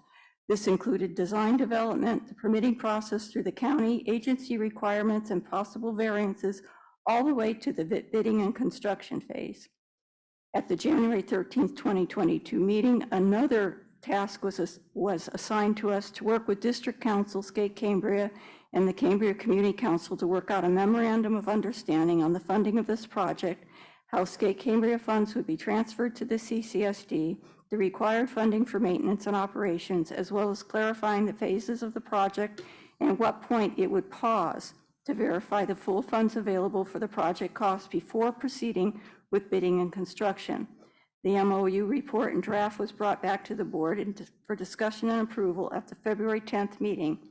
Our task of overseeing this project continued on, and the ad hoc was approved to continue when we did ad hoc review for the ad hoc committees of 2023. As part of our assignment, we also worked with Skate Cambria and Mr. D'Enzo to see if there were grants available for the skate park. That grant that was found for $600,000 for the skate park project funding has been submitted. It made the final round of projects considered and is still in the process of federal review before we know the funds will actually be rewarded. I believe our GM, after having a discussion with him, would like this ad hoc committee consisting of Directors Farmer and myself to remain in place before considering assigning it to pros, at least through these final steps of the grant project and until it is ready for construction to begin, especially since Director Farmer and myself have been involved with this project since the very beginning, and we have knowledge of the full history and the process of the project to this point. Okay, thank you. Before we continue, and I think this discussion will go on a little bit, I want to get public comment. Ms. Dodson, is there any public comment in either writing or online? No. No, and any comment from the hall? No, okay, so public comments closed. My view on. Could I just ask? Yes, oh yes, Director Scott. Yes, thank you, President President. Vice President Scott. Yes. Anyway, so I just want to clarify, it has not been assigned to pros yet. Not yet, no. Okay. Not yet. This is under discussion. I want the board, this is where I think, obviously the board has to make a decision on all of these, actually, whether to take the recommendation or to do something else. It seems to me that Dr. Thomas might have wanted to say something, but Director Dean, if I'm hearing you right, you want this continued at least until if the project's not finished, at least until the funding is secured, right? Okay. Any other comments from the board on that? Okay. Sure. And General Manager, and that's Michael Thomas, Director Thomas. Thank you, President Gray. And yes, one of the basic principles of good project management and decision making, when you have a team that's working well, you don't mess with it.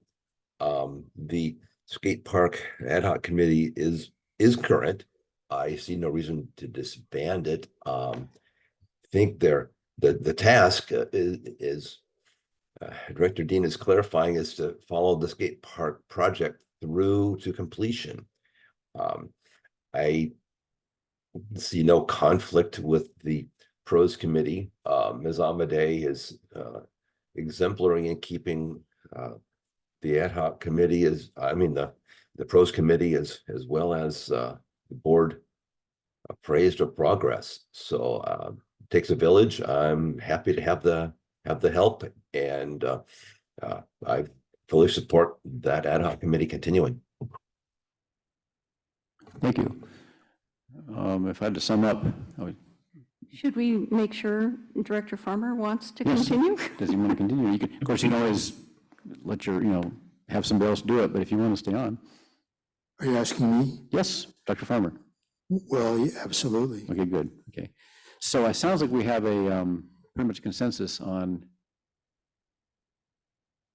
Just wanted to circle in Yes. and polish our side of it up, is that that is our request, that we keep that ad hoc committee together. We're close on the funding. We're attending workshops. It's our belief that we'll pass federal review and get it funded. And then, meeting with the ad hoc committee, and when we finally, somewhat negative turn of disbanding, like you mentioned, give them their kudos for a job well done and, Okay. and see this project forward. Okay, excellent. So I think I'll entertain a motion with, specifying maybe this, easiest way to do it is say recommendations will be adopted except with that one change. And unless there's others, I don't think there are. President Gray, Yes, I just wanted, Mr. Carmel. I'd be remiss to not say, and I think I've said this before, this committee's done a great job and it's very important, but in terms of a clearly defined task and a short duration, I just think it misses the mark, which is not to say it can't continue. It should be noted that what is the clearly defined task? It's, I mean, I heard what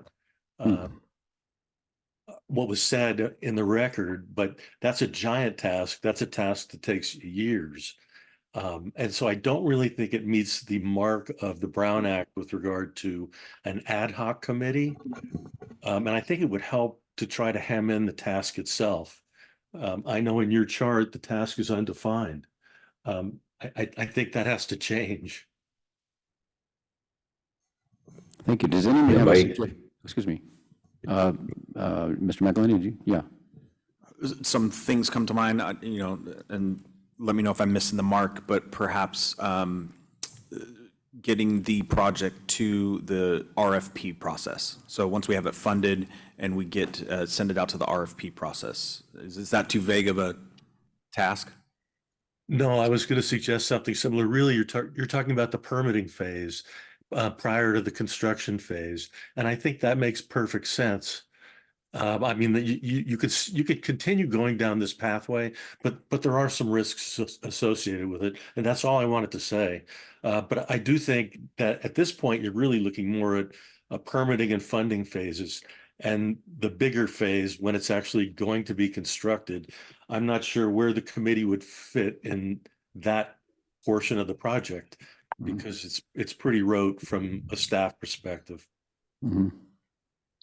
So it could be worded as to oversee the project through the permitting and funding phases. Is that accurate? I think that would clean it up substantially. Okay. So. I wasn't Dr. Dean. intending it to continue on through the construction phase. Okay, so that's good. Well, this is the thing about ad hocs. Defining the endpoint is an important part of the process. Let's say that essential part of the process.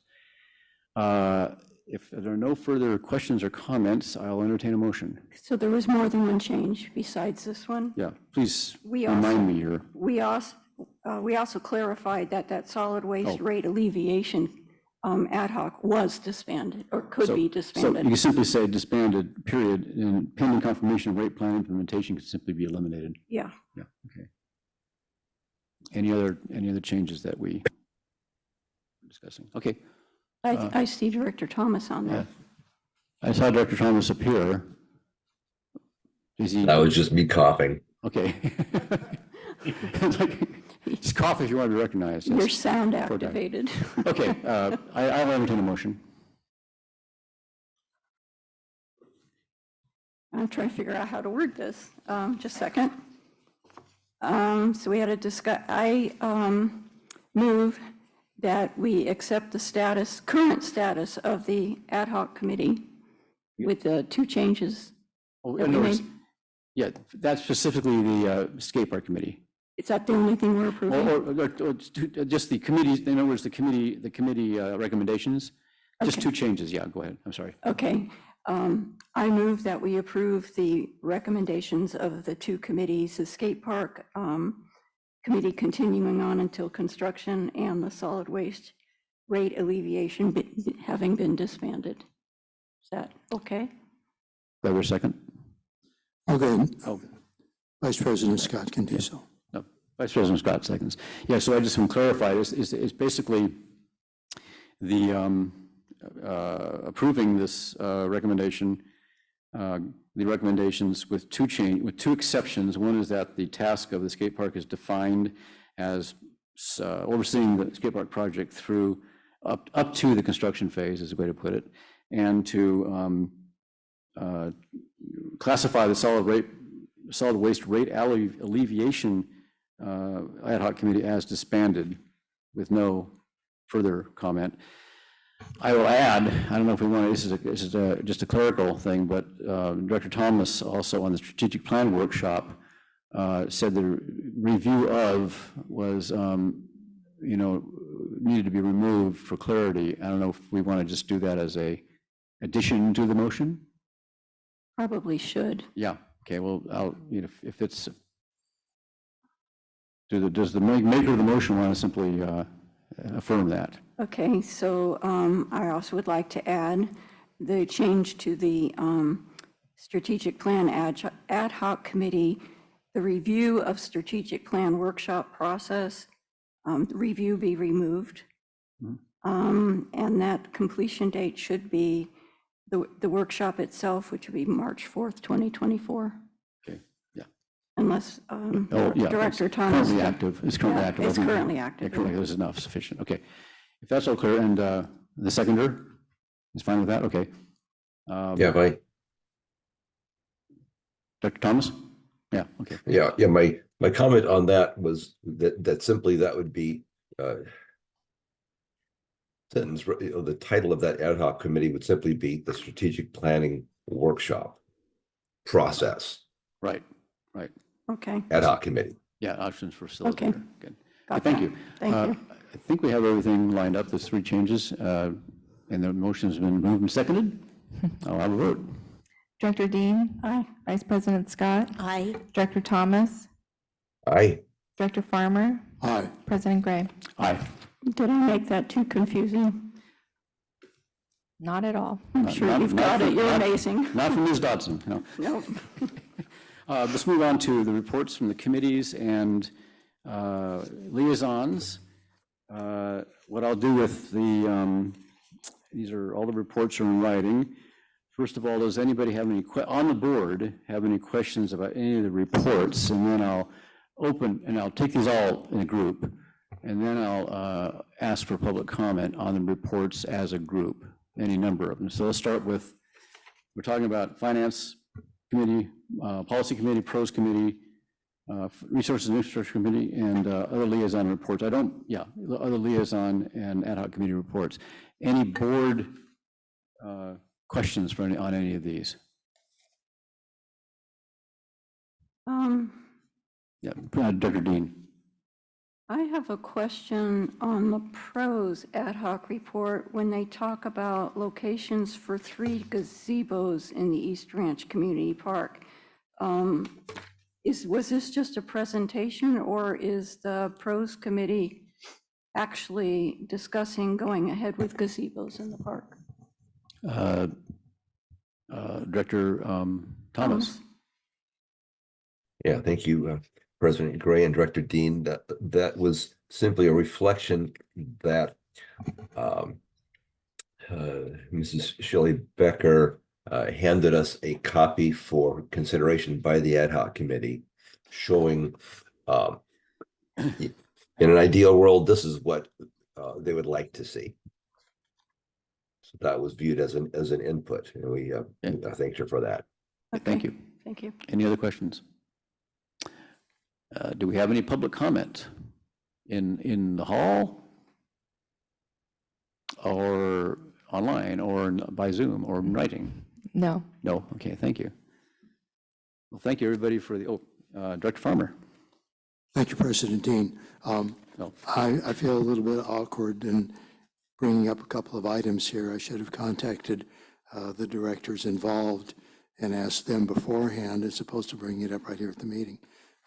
So with regard to the policy committee meeting notes here, or summary, I guess you would say, on page 81, in the paragraph there's a couple of times where there's a reference to MRG. I didn't see it anywhere else, but I could have missed it. It would have been cool if there could have been some explanation, maybe just a full name or something of who MRG is. Also, on the R&I committee summary report, 1, 2, 3, 4, 5, 6, 7, 8, 9, the ninth paragraph where it says, written public comment was received by Elizabeth Simonson, by Lum Bryant, probably should have said from.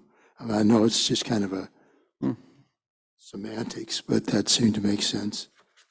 And then also on my report from the Friends of the Fiscalini Ranch Preserve on page 86, the fourth paragraph, third line, where it says, Hearst Castle on January 13th at a discount was B offered. I should have just said was offered, and the B shouldn't be there. Well, these are little details, but I'm sure that Director Thomas would appreciate it. Thank you. I have one too, please. Director Dean. On the policy committee, it's R&I, not INR. I know, just now I went, oh geez, I did it wrong. So these are all things, I would suppose that in the, I don't know how usually these are just in the agenda and they're in as is. The minutes can show maybe these corrections were made in very briefly. It would be good to spell out MRG. I can provide some clarity to that. That is Thank you. our human resources contractor, municipal resources group. Yeah. They're the ones who are now, we've been working with us now for a few months under contract, yeah. And that might be just added in parentheses, yeah, thank you. So I think that concludes the regular business with, we move on to future agenda items, then we're going to be going to closed session. And future agenda items, I know there's two things, I guess, we have actually today, as I recall, put on the future agendas. One has to do with the item, the bylaw. Well, the bylaws are coming there anyway. The CIP list is being continued to a future meeting, so that could be on the list of future agenda items already there. And I think that actually is the only one, if anybody else has to see anything. So I open it up to, also, we want to get a review of what's already on the list from Ms. Dodson maybe first, and I'll get board suggestions, if any. Yes, for the February 8th agenda, we have received community input for the strategic plan, strengths, weaknesses, opportunities, and threats. Discussion and consideration of the strategic plan update, discussion regarding district vehicle use, discussion regarding the 2024 fire hazard fuel reduction program process and deadlines, and a discussion regarding development of a civil administration citation program violation of district regulations. On the February 15th agenda, we have receive and file the second quarter budget report for fiscal year 23-24 and adopt a resolution amending the fiscal year budget. Discussion and consideration of annual updates to the board and standing committee bylaws, discussion and consideration of approval of the zero liquid discharge pilot testing program, discussion and consideration of adoption of policy 1045 legal counsel and auditor policy, and discussion and consideration of the proposed pros committee goals and objectives. And then finally, on February 26th, the board will be receiving community input for the strategic plan and adjourning to a special meeting to facilitate the workshop and set a date for the next strategic planning workshop. Thank you. Any items that the board would members want to add to that, the future, to be considered for future agenda items? And Dr. Thomas, anything for you? All good. Great, thank you. So, and there was no public comment as I recall, so I guess we move on to the adjournment to closed session. I will have our counsel, Mr. Carmel, introduce the topic, and then we'll take any public comment that people might want to offer. Thank you, President Gray. The Board of Directors will now adjourn to closed session for a conference with its real property negotiators pursuant to Government Code Section 54956.8. The property under negotiation is 2550 Santa Rosa Creek Road, assessor's parcel number 013-081-075. The agency negotiators are General Manager Matthew McElhaney and District Counsel Timothy Carmel. The negotiating party is Coast Unified School District. Under negotiation is the purchase price of the property as well as the price in terms of payment. Thank you, Mr. Carmel. Is there any public comment on that agenda item? No. No. Without further ado, we hereby are adjourning to closed session.